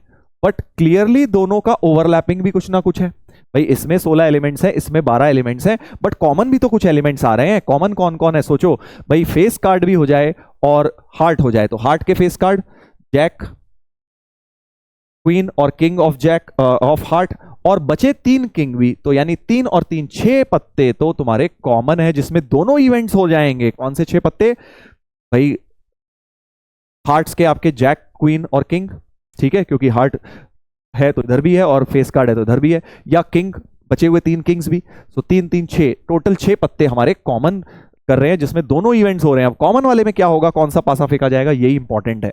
अच्छा, और यहां 16 थे, 6 यहां आ गए, तो यहां ओनली ए वाले में 10 आ जाएंगे, और यहां 12 थे तो 6 हो गए, 6 यहां आ जाएंगे, ठीक है। तो मैंने एक तरह से वेन डायग्राम में नंबर ऑफ पॉसिबिलिटीज देख ली हैं कि 10 है, ओनली ए की पॉसिबिलिटी, ओनली ए मतलब सिर्फ हार्ट और किंग आया होगा, ये हुआ होगा, ये नहीं हुआ होगा, ठीक है। 10 आउटकम्स हैं 52 में से, 6 आउटकम्स ऐसे हैं जिसमें ये भी हो रहा होगा, ये भी हो रहा होगा, 6 आउटकम ऐसे हैं जिसमें ये नहीं हो रहा होगा, ये हो रहा होगा, और बचे हुए आउटकम में तो कुछ भी नहीं हो रहा होगा दोनों में से, ठीक है। तो अब हमें क्या बोला जा रहा है कि अगर तो ये हो रहा है, if the first thing happens तो डाइस 1 थ्रो किया जाएगा, सेकंड थिंग हैपेंस तो डाइस 2 थ्रो किया जाएगा, और अगर कॉमन हो गया तो दोनों में से कुछ भी थ्रो हो सकता है, हमें ये अज्यूम करना है, ठीक है। अगर कॉमन पोर्शन है, कुछ भी नहीं आ रहा तो कुछ भी थ्रो नहीं करेंगे। चलिए तो अब क्वेश्चन स्टार्ट करते हैं जरा। Probability of getting a red face on first throw of the dice, कि पहली बार में पासा जब फेंका जाए तो रेड आ जाए, ठीक है। तो हो सकता है, देखो मैं 3 केसेस बना लेता हूं। केस 1 ये वाला पोर्शन हो रहा है, मतलब 10/52 तरीके से ये पत्ता आ रहा है, ठीक है। ये वाला मतलब only first part happens, this is not happening. तो ओनली फर्स्ट पार्ट हैपनिंग मतलब आप डाइस 1 थ्रो करेंगे, इन दैट केस आप डाइस 1 थ्रो करेंगे, और डाइस 1 में आपको क्या चाहिए, रेड चाहिए, तो रेड है 4/6, ठीक है। या फिर अभी पहले इसको ले लेते हैं, इस वाले 6 को, 6/52 तरीके से ओनली ये हुआ तो डाइस 2 फेंका जाएगा, डाइस 2 में 3/6 तरीके से लाल आ जाएगा। या फिर अब कॉमन पोर्शन हो गया, कॉमन पोर्शन हो गया बेटा 6/52, इसको यहां लिख लेता हूं, 6/52 अगर हो गया तो अब दोनों में से कोई सा भी थ्रो हो सकता है, ये लिखना चाहिए वैसे क्वेश्चन में, कि अगर ये हो गया तो डाइस 1 या डाइस 2, तो हाफ इज द प्रोबेबिलिटी कि डाइस 1 थ्रो हो जाए और डाइस 1 में रेड आ जाए, वो 4/6 थी, and half is the probability कि डाइस 2 थ्रो हुआ होगा पहली बार में, तो यानी कि 3/6 इज द प्रोबेबिलिटी। तो इंटरसेक्शन वाले पोर्शन में ये होना होगा। अब कुछ लोग कहते हैं सर यहाँ तो 2 बार डाइस फेंक लिए, 2 नहीं फेंके हैं, मैंने किया है 6/52 मतलब इंटरसेक्शन हुआ, और उसमें पहली बार में डाइस 1 फेंका गया, तो ये ऐसे लिख लो, दिस इनटू दिस।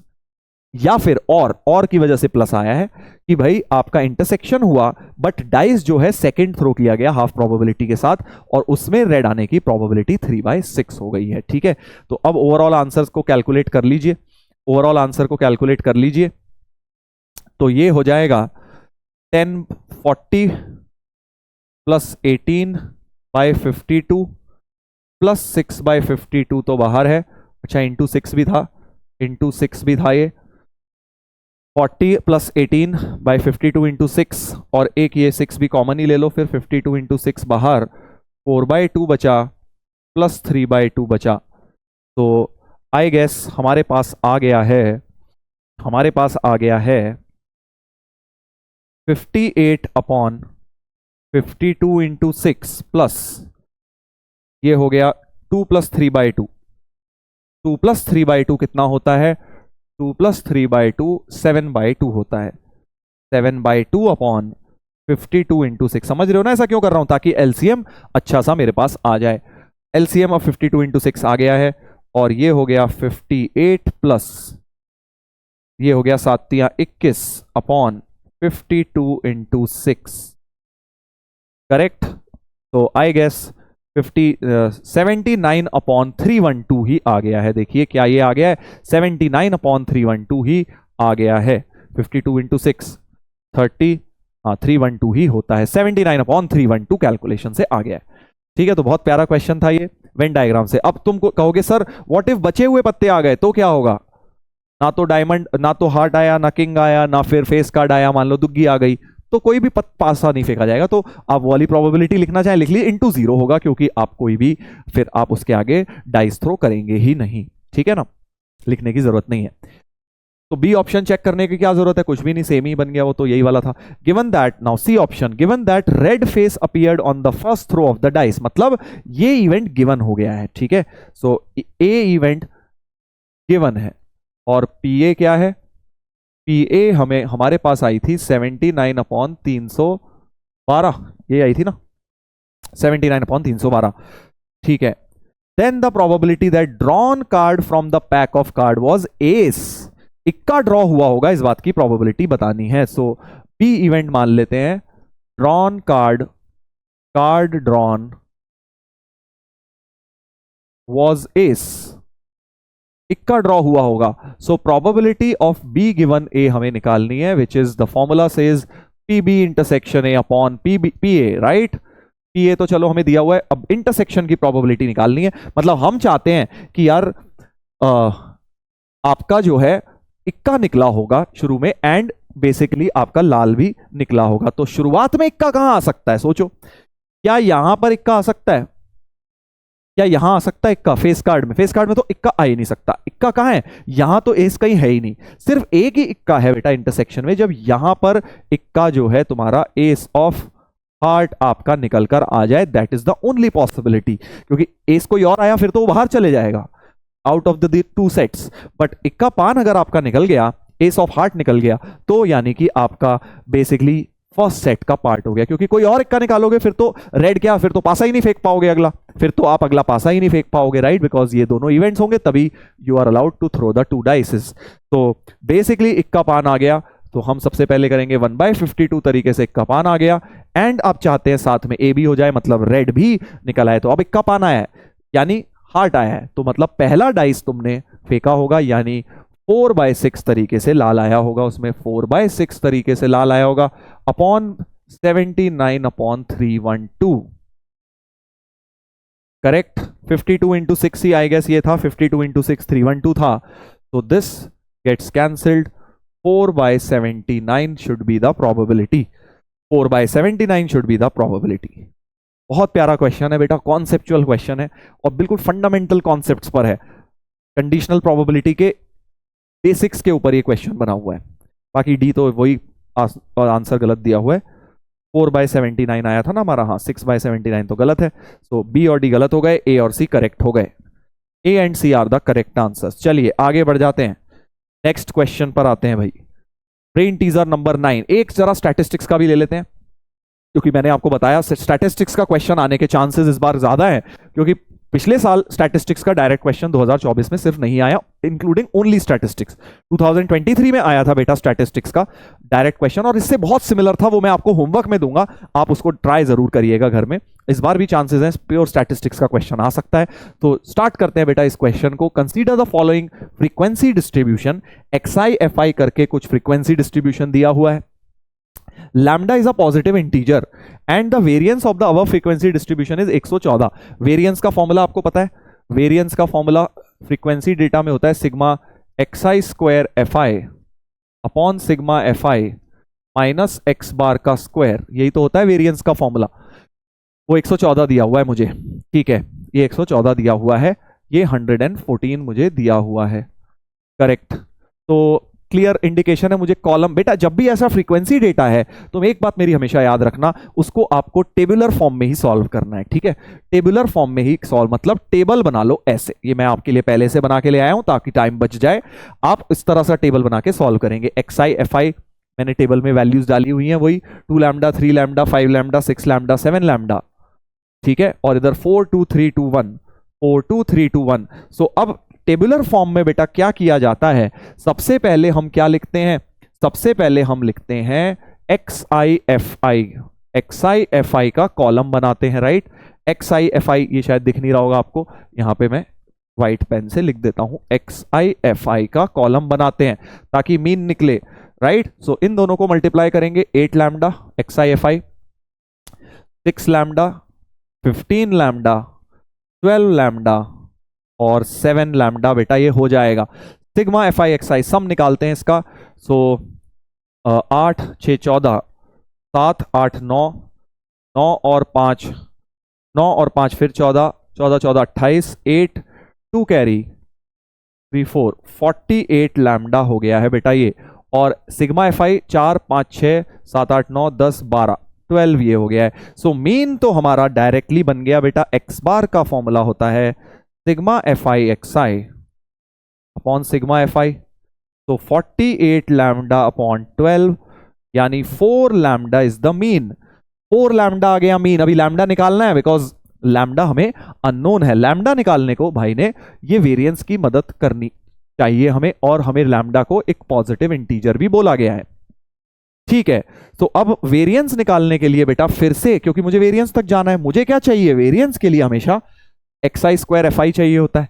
तो नया कॉलम एक बनाएंगे xi स्क्वायर fi, एक नया कॉलम, मतलब इसको और इसको मल्टीप्लाई कर दो, इसको और इसको मल्टीप्लाई करके लिख दो बेटा।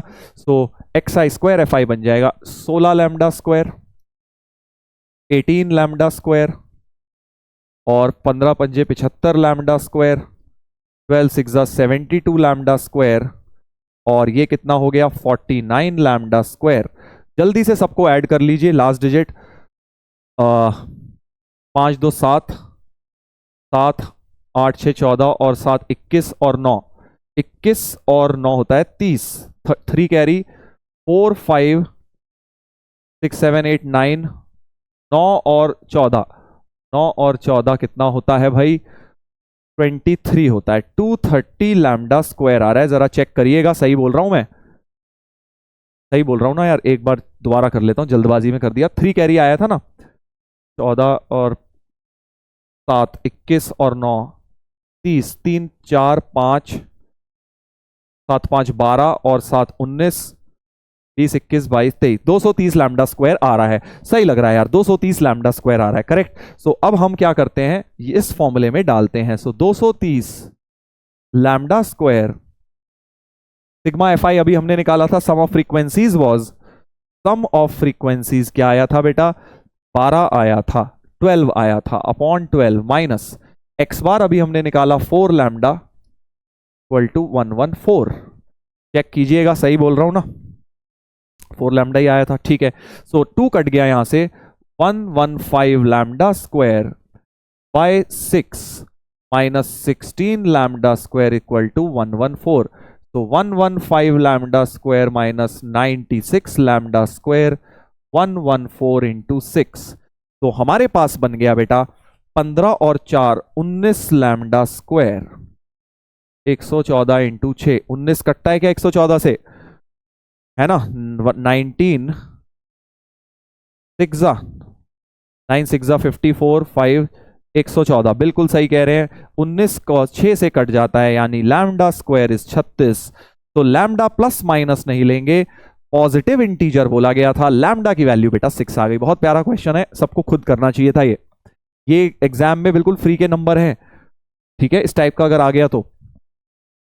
चलिए, तो लैम्डा 6 आ गया है। अब हमसे पूछा गया है the mean of the above data. तो मीन क्या हो जाएगा, क्योंकि लैम्डा बेटा तुम्हारा 6 आया है तो देयरफॉर मीन हो जाएगा 4 इंटू 6 24।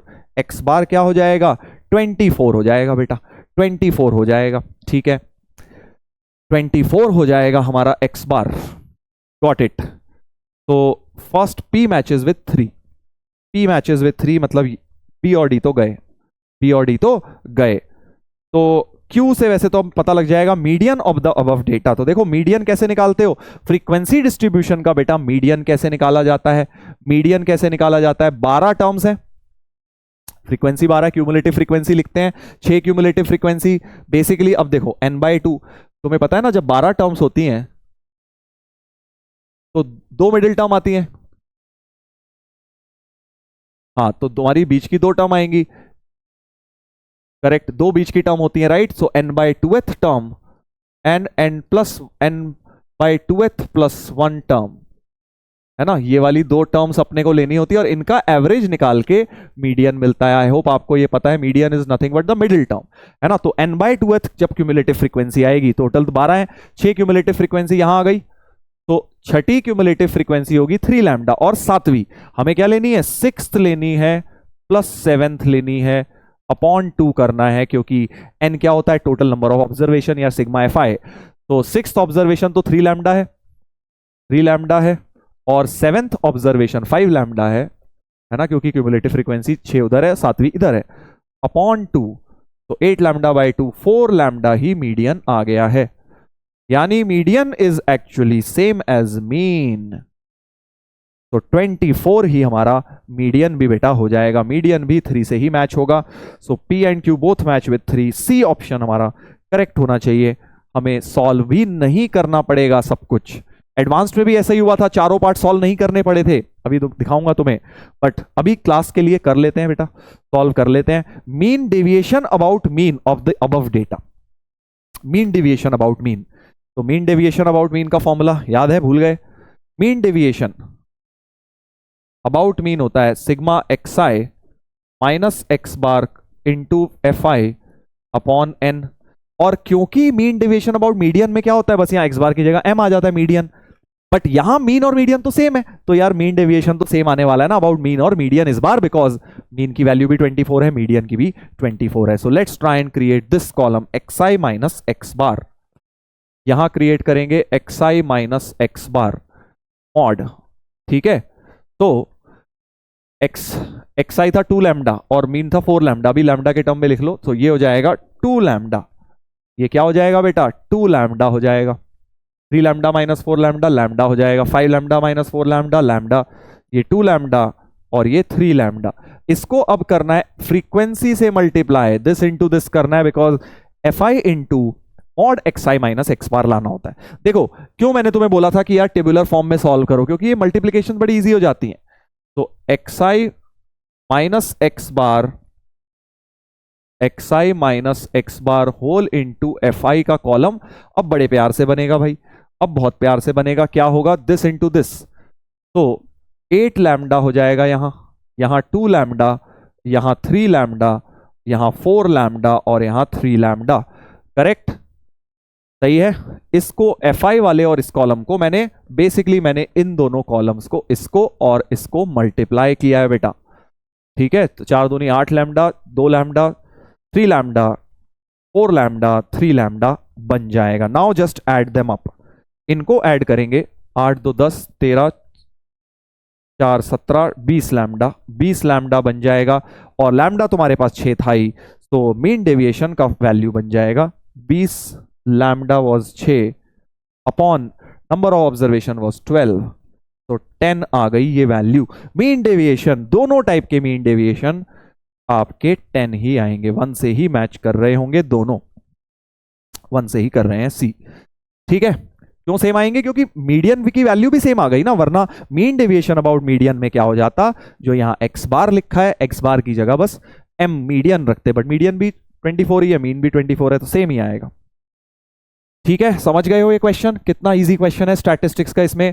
काफी सारे कॉन्सेप्ट रिवाइज हो गए, है ना, वेरिएंस भी हो गया, मतलब स्टैंडर्ड डेविएशन भी हो गया, मीन डेविएशन भी हो गया, फ्रीक्वेंसी डेटा भी हो गया, मीन मीडियन, सब बहुत सारी चीजें इसमें यूज हो गई हैं। तो जेई एडवांस वाला अब दिखा देता हूँ, जो आपको मतलब ये और इजी था, इसमें लैम्डा नहीं घुसाया हुआ था, ठीक है, इसमें डेटा अच्छी तरह दिया हुआ था, और आपसे वही mean median about median about median, चारों वही चीजें पूछी हुई हैं बेटा। आप इसको अब आराम से निकाल लेंगे। वहां पर क्या था, वेरिएंस दे दिया था, वेरिएंस देने की वजह से हम लैम्डा निकाल पाए, थोड़ा सा लेंदी ज्यादा करा था ये, बट यहाँ वेरिएंस क्या सारा डेटा ही दिया हुआ है, तुम आराम से निकाल सकते हो। तो दिस इज योर होमवर्क, सब लोग इसे जरूर करेंगे। 2023 एडवांस्ड का क्वेश्चन है, स्टैटिस्टिक्स जब इंट्रोड्यूस हुआ था जेई एडवांस्ड में। चलो आगे बढ़ते हैं, एक पैसेज करते हैं, अब एक पैसेज करेंगे। What is the passage? A random variable x takes value x with probability proportional to y equal to fx। फिर एक रैंडम वेरिएबल का करवा रहा हूं आपको, प्रोबेबिलिटी डिस्ट्रीब्यूशन का, जिसपे आने का चांस बहुत ज्यादा है बेटा, हर साल ही आ रहा है प्रोबेबिलिटी डिस्ट्रीब्यूशन पे, ठीक है। Where X takes all non negative integral values, fx satisfies.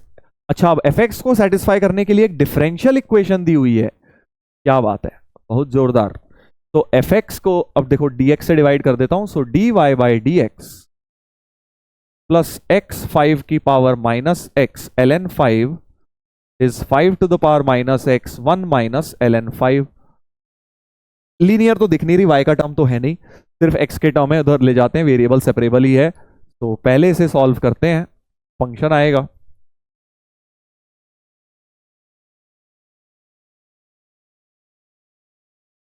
इस तरीके का हो गया, dx उधर ले जाइए, तो dy equal to 5 to the power minus x 1 minus ln 5 minus x ln 5 dx।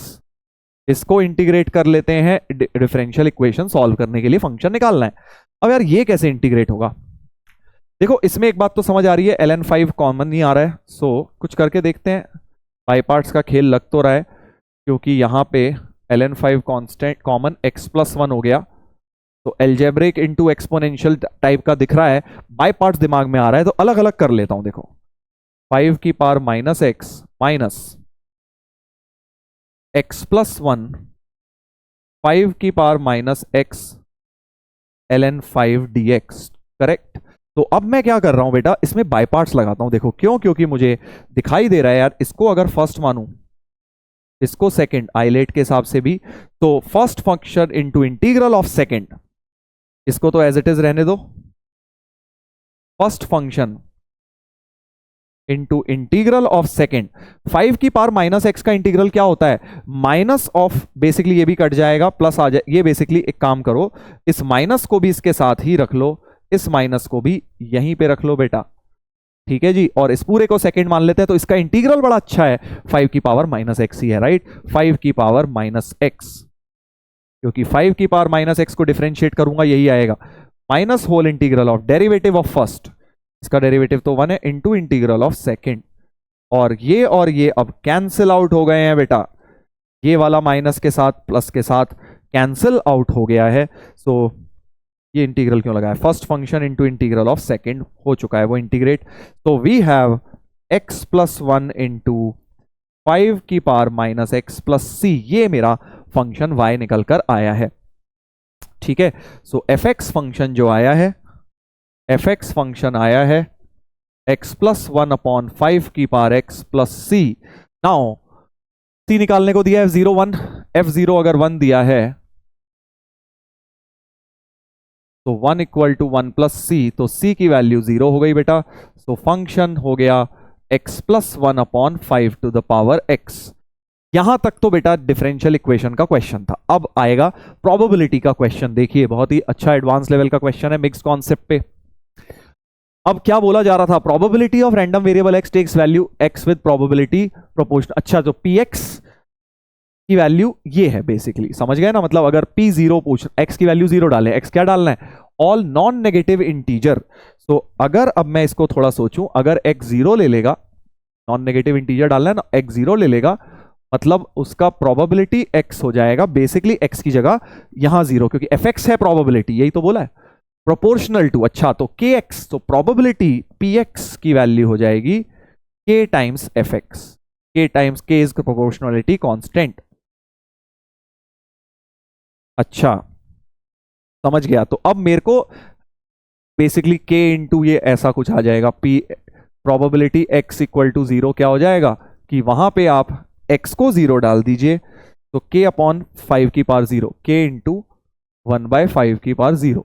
ऐसे ही अगर x 1 हो गया तो प्रोबेबिलिटी x 1 हो जाए 2/5 की पावर 1 हो जाएगा, राइट। बेसिकली इसमें x को 1 डाल देना है, ऐसे ही x को 2 डाल देना है, x को 3 डाल देना है। अब k कैसे लाएं, सोचो k कैसे लाएं। यार आपको एक बात पता है ना कि ये तो एग्जॉस्टिव इवेंट्स होते हैं। जो प्रोबेबिलिटी डिस्ट्रीब्यूशन होता है, 0 से लेके जब इनफाइनाइट तक वैल्यू जाएगी, तो sigma x varies from 0 to infinite, जो px होगी उसका सम तो 1 होगा, क्योंकि एग्जॉस्टिव इवेंट है, सम ऑफ प्रोबेबिलिटीज 1 होता है। तो px की जगह डाल देते हैं value k times x plus 1 upon 5 की पावर x, सिग्मा x 0 से इनफाइनाइट, ये वैल्यू 1 है बेटा। और ये अब तुम सोच पा रहे हो k तो बाहर आ जाएगा, k तो बाहर आ जाएगा, x को 0 डालेंगे तो 1/5 की पावर 0, 2/5 की 1, 3/5 square, 4/5 cube, up to infinity ये चलता जाएगा। ये सम हमें 1 दिया है, और ये क्या है, इनफाइनाइट एजीपी है बेटा। ये देख लीजिए, इनफाइनाइट एजीपी है, देख रहे हो कितने सारे चैप्टर्स लग गए, इनफाइनाइट एजीपी है। इनफाइनाइट एजीपी, इसके सम को s मान लेते हैं, इसके सम को s मान लेते हैं, तो ks की वैल्यू है 1, यानी हमें s सॉल्व करना है। पहला टर्म तो 1 ही है, अगला है 2/5, 3/5 स्क्वायर, ऐसे इन्फिनिटी तक, सो 1/5 s इंटू 1/5 करेंगे, s/5, एक टर्म खिसका के लिखेंगे तो 4s/5 इज इक्वल टू, ये बन गई बेटा एक जीपी, इनफाइनाइट जीपी बन गई है ना, 1/5 कॉमन रेशियो की। इसे भी ले सकते हो, इसे भी लपेट लो 1/5 कॉमन रेशियो के साथ, तो 4s/5 हो गया a/1 माइनस r, तो 4s/5 हो गया 5/4। तो s की वैल्यू आ गई 25/16, यहां रख दीजिए, तो k हो जाएगा 16/25, करेक्ट। k की वैल्यू आ गई, प्रोपोर्शनैलिटी कांस्टेंट। अब क्या करना है, probability x less than equal to 1 निकालनी है। So probability x less than equal to 1 मतलब probability x equal to 0 plus probability x equal to 1। x0 की वैल्यू थी k इंटू 1/5 की पावर 0, ये था k इंटू 2/5 की पावर 1, राइट। प्रोपोर्शनैलिटी वही, k x की वैल्यू 1 और 0 और 1 डाल दी बेटा, इस फंक्शन के अंदर x की वैल्यू मैंने 0 और 1 डाल दी है।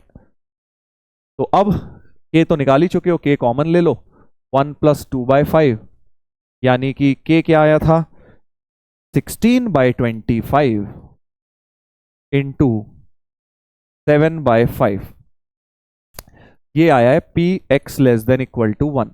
बट हमें पूछा गया है 25 टाइम्स, 25 भी है ना या multiply, 25 times p x less than equal to 1 is 16 into 7/5, 4 carry 112/5, 5 2 10, 5 2 10, 5 4 20, 22.4 बेटा आंसर आ रहा है 22.4। लेट्स चेक, क्या 22.4 सही है, 22.4 बिल्कुल सही लग रहा है यार, ठीक है। तो बढ़िया क्वेश्चन था, काफी ज्यादा मजेदार प्रॉब्लम। आप देखिए कहां पहले डिफरेंशियल इक्वेशन का क्वेश्चन, फिर बाय पार्ट्स लग गया, उसके बाद फंक्शन निकाला, वहां से हमने प्रोपोर्शनैलिटी कांस्टेंट निकाला by the concept that sum of probabilities 1 होगा, बिकॉज बाइनोमियल प्रोबेबिलिटी डिस्ट्रीब्यूशन है, रैंडम वेरिएबल जितनी भी वैल्यू ले ले, सम ऑफ प्रोबेबिलिटी तो हमेशा 1 आता है ना, एग्जॉस्टिव इवेंट्स होते हैं वो। तो सम ऑफ प्रोबेबिलिटी 1 की मदद से k निकाला यूजिंग इनफाइनाइट एजीपी, है ना। फिर हमने वो निकाल लिया, फिर जो हमसे पूछा था that is P X less than equal to 1, वो सॉल्व कर लिया। अगले पार्ट में क्या पूछा है, P X greater than equal to 3। तो अब आप इसमें इनफाइनाइट जीपी भी बना सकते, इनफाइनाइट सीरीज भी बना सकते हो, 3 से बड़ी वैल्यू इन्फिनिटी तक लेते रहो, है ना, इनफाइनाइट जीपी एजीपी बन जाएगी फिर से। या फिर बेटर क्या रहेगा, बेटर क्या रहेगा कि 1 में से minus, so P X greater than equal to 3 का मतलब हो जाएगा, मैं 1 में से माइनस कर देता हूं x की वैल्यू 0, x की वैल्यू 1 या x की वैल्यू 2, क्योंकि x 012 वाला माइनस कर दे तो वो एक तरह से मैंने उसका नॉट ऑफ दिस इवेंट निकाल लिया है, कॉम्प्लीमेंट्री इवेंट। x0 था k बाय 5 की पावर 0, ये था k इंटू 2 बाय 5 की power 1, k into 3 by 5 square, right. उस फंक्शन में वैल्यू डाल दी मैंने 012, तो ये आ गया 1 माइनस k, तो कॉमन ही ले लो, k is common, 1 plus 2 by 5 plus 3 by 25। k कितना था, k था हमारा 16 बाय 25, तो 16 बाय 25, 25 इज द LCM, तो 1 माइनस 16 इंटू 38 बाय 625। एलसीएम ले लीजिए, थोड़ा सा कैलकुलेटिव जरूर हो गया है। 38 इंटू 16, 8 6 जा 48, 6 3 जा 18, 228, 38, 8 0, 608, राइट। 608 और 625 गए तो कितना बचता है, हाँ 17 बचता है गैस, तो ये हो गया 17 बटे 625, 17 बटे 625 हो गया, राइट। तो 100 से मल्टीप्लाई करना है, so 100 into P X greater than equal to 3 की वैल्यू हो जाएगी 100 इंटू 17 बाई 25 इंटू 25, तो 68 बाई 25 हो गया है बेटा। 68 बाई 25 को अब सॉल्व कर लो, जो भी इसकी न्यूमेरिक वैल्यू होगी वो बन जाएगा आंसर, राइट। अच्छा क्वेश्चन हो गया। तो ये हमारा पूरा का पूरा पैसेज जो है सॉल्व हो गया है। तो एक्सट्रीमली गुड क्वेश्चन, क्योंकि मिक्स्ड कॉन्सेप्ट पे है, टफ लेवल का कॉन्सेप्ट क्वेश्चन है। अगर देखा जाए इंडिविजुअली टफनेस नहीं है हर क्वेश्चन में, बट इसी तरह का टफ आता है। इससे बहुत सिमिलर क्वेश्चन आया था पिछले साल जेई 2024 के एडवांस में, तो मैं दिखाता हूं। वहां पे फंक्शन दिया हुआ नहीं था, जैसे यहां फंक्शन हमने निकाल लिया कि प्रोबेबिलिटी डिस्ट्रीब्यूशन कौन सा फंक्शन फॉलो कर रहा है, ये मैंने यहां निकाल लिया है ना, डिफरेंशियल दी हुई थी वो सॉल्व करके। बट उस क्वेश्चन में दिखा देता हूं, घर पे तुम करना। तुम्हें उस क्वेश्चन में क्या दिया हुआ था, आपको दिया हुआ था बेटा कि वो एक स्ट्रेट लाइन फॉलो करता है। देखो x is a random variable, px denote probability, suppose that the point x, px lie on a fix straight line. तो इस बार ग्राफ उसने दे रखा है, एक स्ट्रेट लाइन का ग्राफ है, यानी आप px को y equal to mx plus c ले सकते हो, fx को mx प्लस c ले सकते हो, राइट। सर अब m और c तो पता नहीं है, वही तो निकालने को आगे डेटा दिया हुआ है, देखिएगा जरा। सो अगर अब हमें जैसे x की वैल्यू लेनी है 0 1 2 3 4, करेक्ट। सो px क्या हो जाएगी, x को 0 डाल देंगे तो c आ जाएगा, 1 डाल देंगे तो m प्लस c आ जाएगा, और 2m प्लस c आ जाएगा, और 3m प्लस c आ जाएगा, और 4m प्लस c आ जाएगा बेटा, ठीक है। अब हमें क्या करना है, आगे दिया हुआ है मीन दिया हुआ है, the mean of the x is 5/2, so x बार दिया हुआ है 5/2। x बार क्या होता है, xi p xi का प्रोडक्ट, तो इन दोनों को मल्टीप्लाई करते हैं, xi p xi का प्रोडक्ट करके सिग्मा लेंगे 0, ये वाला हो जाएगा बेटा 0, ये हो जाएगा m प्लस सी, इन दोनों को मल्टीप्लाई करो 4m plus 2c, 4m plus 2c, ये हो जाएगा 9m plus 3c, 16m plus 4c। इनका सम जो है वो आपको 5/2 दिया हुआ है, तो m और c में एक इक्वेशन आ गई है ना। और दूसरी इक्वेशन के लिए कुछ और भी दिया हुआ है, और भी कुछ दिया हुआ है। क्या दिया हुआ है सोचो, क्या दिया है, एक इक्वेशन और बनेगी, एक इक्वेशन और बनेगी। अच्छा हाँ, एक इक्वेशन तो सम ऑफ प्रोबेबिलिटी से बन जाएगी, जो हमने पहले यूज किया था कि भाई एग्जॉस्टिव इवेंट्स होते हैं। सो एक इक्वेशन तो इन सब का सम, कि इसका सिग्मा ये वाला, सो 4 5 6 7 8 9 10, 10m प्लस 1 2 3 4 5 5c, तो 10m प्लस 5c तुम्हारा 1 होगा, एक इक्वेशन तो ये हो गई। और एक आ जाएगी तुम्हारी मीन से, इन सबको जोड़ के वो 5/2 रख देना, तो m और c में दो इक्वेशंस बन जाएंगी, m और c सॉल्व हो जाएगा, ठीक है। बहुत प्यारा क्वेश्चन है। पिछले क्वेश्चन जो मैंने तुम्हारे लिए लाया हूं, very similar to that asked in advance 2024। तो इसको निकालना, होमवर्क में कंप्लीट करना, m और c आ जाएगा, फिर m और c आ गया तो आगे वेरिएंस पूछा हुआ है, फिर तो आगे सॉल्व हो ही जाएगा, ठीक है। तो थोड़ा सा डिफरेंट टाइप का आया था, ये फंक्शन को यूज किया गया प्रोबेबिलिटी के अंदर एडवांस में, वही मैंने आपको कराया इसमें। तो ये था डिफिकल्ट वाला। मैंने तुम्हें बताया ना एडवांस में 3 क्वेश्चंस आए थे, एक डिफिकल्ट, हर साल वैसे ही होता है, ये डिफिकल्ट कैटेगरी का था। अब तुम खुद देख लो यार, ये डिफिकल्ट कैटेगरी बोल रहा हूं मैं इसको, तो बाकी 2 कैसे आए होंगे। इसमें बस मेन चीज ये थी वो लाइन अज्यूम करना। जो लोग वो लाइन अज्यूम नहीं कर पाए वो इसको टफ मानेंगे, वरना तो बड़ा इजी क्वेश्चन बन गया था। बट अब बाकी 2 जो आप देखेंगे वो तो महा हलवा सवाल है यार। मतलब चलो ये वाला कर देता हूं, हार्डली 2 मिनट में निपटा सकते हो तुम अगर क्वेश्चन रीड कर लो properly. A bag contains n balls out of which 3 balls are white. n balls हैं जिसमें से 3 white हैं, 6 green है and remaining are blue. तो blue कितनी हो गई? n-9 तुम्हारी blue हो गई। Assume that the balls are identical otherwise, ठीक है। 3 balls are drawn at random one after the other without replacement. WI, GI, BI events that ball drawn is ith draw is white ball, green ball and blue। अच्छा, तो W1 का मतलब है पहली बार में white आ जाए, W2 का मतलब है सेकेंड टाइम white आए, W3 का मतलब है थर्ड टाइम। ऐसे ही ग्रीन एंड ब्लू का भी यही सिंबल का मीनिंग है। Probability of their 3 intersection, W1 G2 B3 के इंटरसेक्शन की ये दी है, और ये कंडीशनल प्रोबेबिलिटी दी है। इसका फॉर्मूला जल्दी से लगा दो, जहां कंडीशनल प्रोबेबिलिटी देखो वहां भाई फॉर्मूला लगा डालो, है ना। तो इसका फॉर्मूला होता है P3 intersection W1 intersection G2 upon PW1 intersection G2। Now numerator में जो है वो तो दिया हुआ है 2/5n, 2/5n दिया हुआ है वो, और डिनोमिनेटर की तुम निकाल सकते हो W1 इंटरसेक्शन G2। W1 मतलब पहली बार में व्हाइट आ जाए, तो फर्स्ट बॉल जो निकाली तो 3/n तरीके से वो व्हाइट आ सकती है, एंड इंटरसेक्शन है तो एंड G2 मतलब सेकेंड बार में ग्रीन निकले, ग्रीन थी 6, और अब बची n-1 ball, because without replacement, कहीं मैंने वर्ड पढ़ा था, है ना, विदाउट रिप्लेसमेंट, तो n-1 बॉल्स बची। ये आपको दिया हुआ है 2/9 बेटा, 2 से 2 गया, n से n गया, तो n-1 अपॉन 5 इंटू 18 इज 1/9, तो n-1 इज 10, सो n की वैल्यू 11 हो गई। यार बताओ क्या क्वेश्चन है, कितना इजी क्वेश्चन बन गया, राइट। सिंपल फॉर्मूला लगाते ही। तो ये क्वेश्चन बिल्कुल बोर्ड लेवल का क्वेश्चन था, जो कि आप सब लोग कर सकते थे, कंडीशनल प्रोबेबिलिटी का बस फॉर्मूला इसमें लगा हुआ है। अगला देख लेते हैं थर्ड क्वेश्चन ऑफ एडवांस्ड, तीसरा भी देख लेते हैं यार एडवांस्ड का, ठीक है। 3 आए थे, तीनों मैंने आपको करा दिए। ये वाला उस कॉन्सेप्ट पे है जिस पे आज मैंने एक भी क्वेश्चन नहीं करवाया है।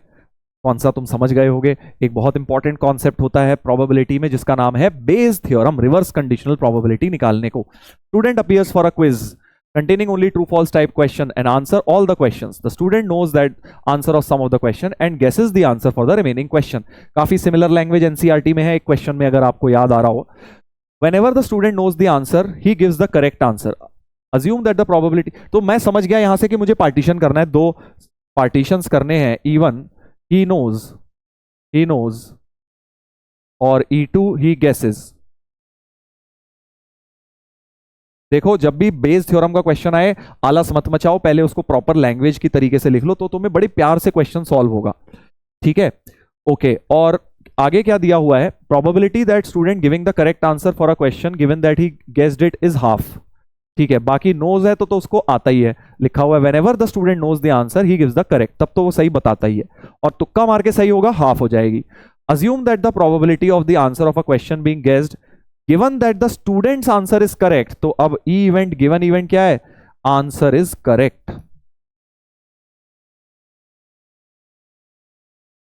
तो probability of answer for a question being guessed मतलब probability of E2 given E हमें दिया हुआ है 1/6, है ना, जो बेस थ्योरम में निकालना होता है हमें generally, E1 given E, E2 given E, वो दिया हुआ है इस बार, ठीक है।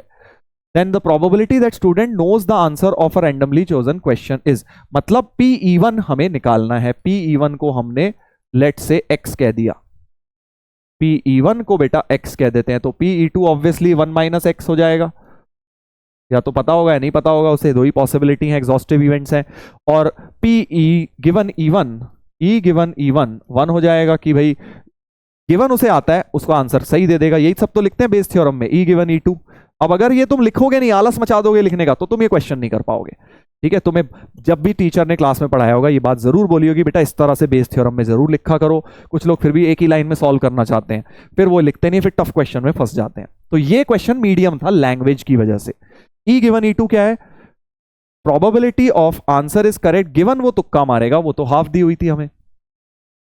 तो अब बेस थ्योरम लगा देते हैं। P E two given E का फॉर्मूला होता है ये वाला फैक्टर आ जाएगा उसमें 1 minus x into half upon 1 minus x into half. Bayes theorem का फॉर्मूला यूज कर रहा हूं, ये मुझे 1/6 दिया हुआ है बेटा, ये मुझे 1/6 दिया हुआ है, करेक्ट। तो यहां से हो जाएगा 1 minus x upon 1 minus x, 2 काट दिया, प्लस 2x लिख देता हूं इसे।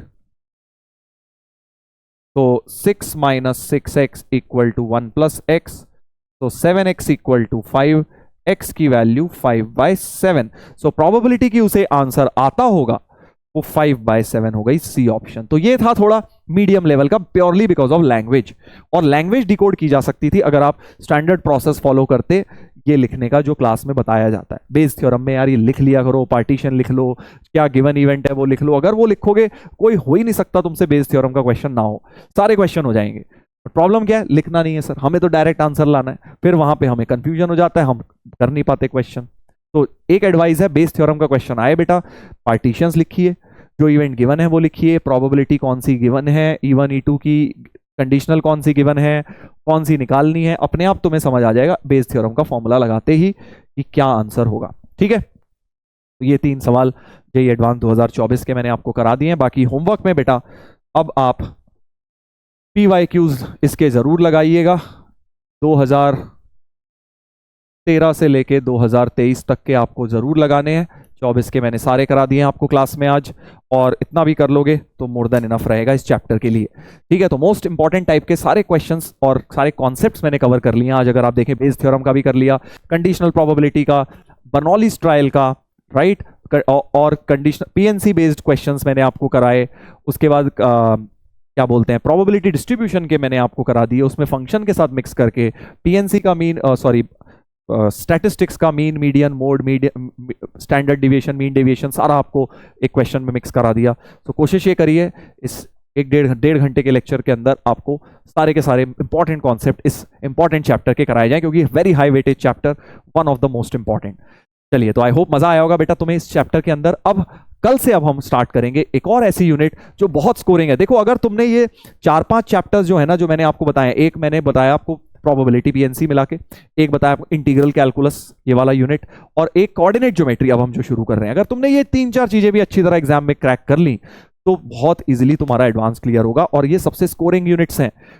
कोऑर्डिनेट ज्योमेट्री के इतने आसान सवाल आते हैं बेटा कि तुमने अगर ढंग से पढ़ी हुई है, चीजें लर्न करी हुई है उसमें, तो हो ही नहीं सकता तुमसे वो क्वेश्चन ना हो। 3-4 क्वेश्चन आएंगे, उसमें से आराम से तुम्हारे 3 बहुत प्यार से होंगे। ठीक है, तो कल करेंगे हम straight lines and circles mix करके दोनों चीजें, और आप उसको रिवाइज करके बैठिएगा, उसके फॉर्मूलेज लर्न करके बैठिएगा। कल मैं आपको उसके ऊपर बढ़िया लेवल की प्रैक्टिस करवाऊंगा और मजा आएगा कल। ठीक है, चलिए, तो on that note, thank you so much, take care, bye bye, see you tomorrow.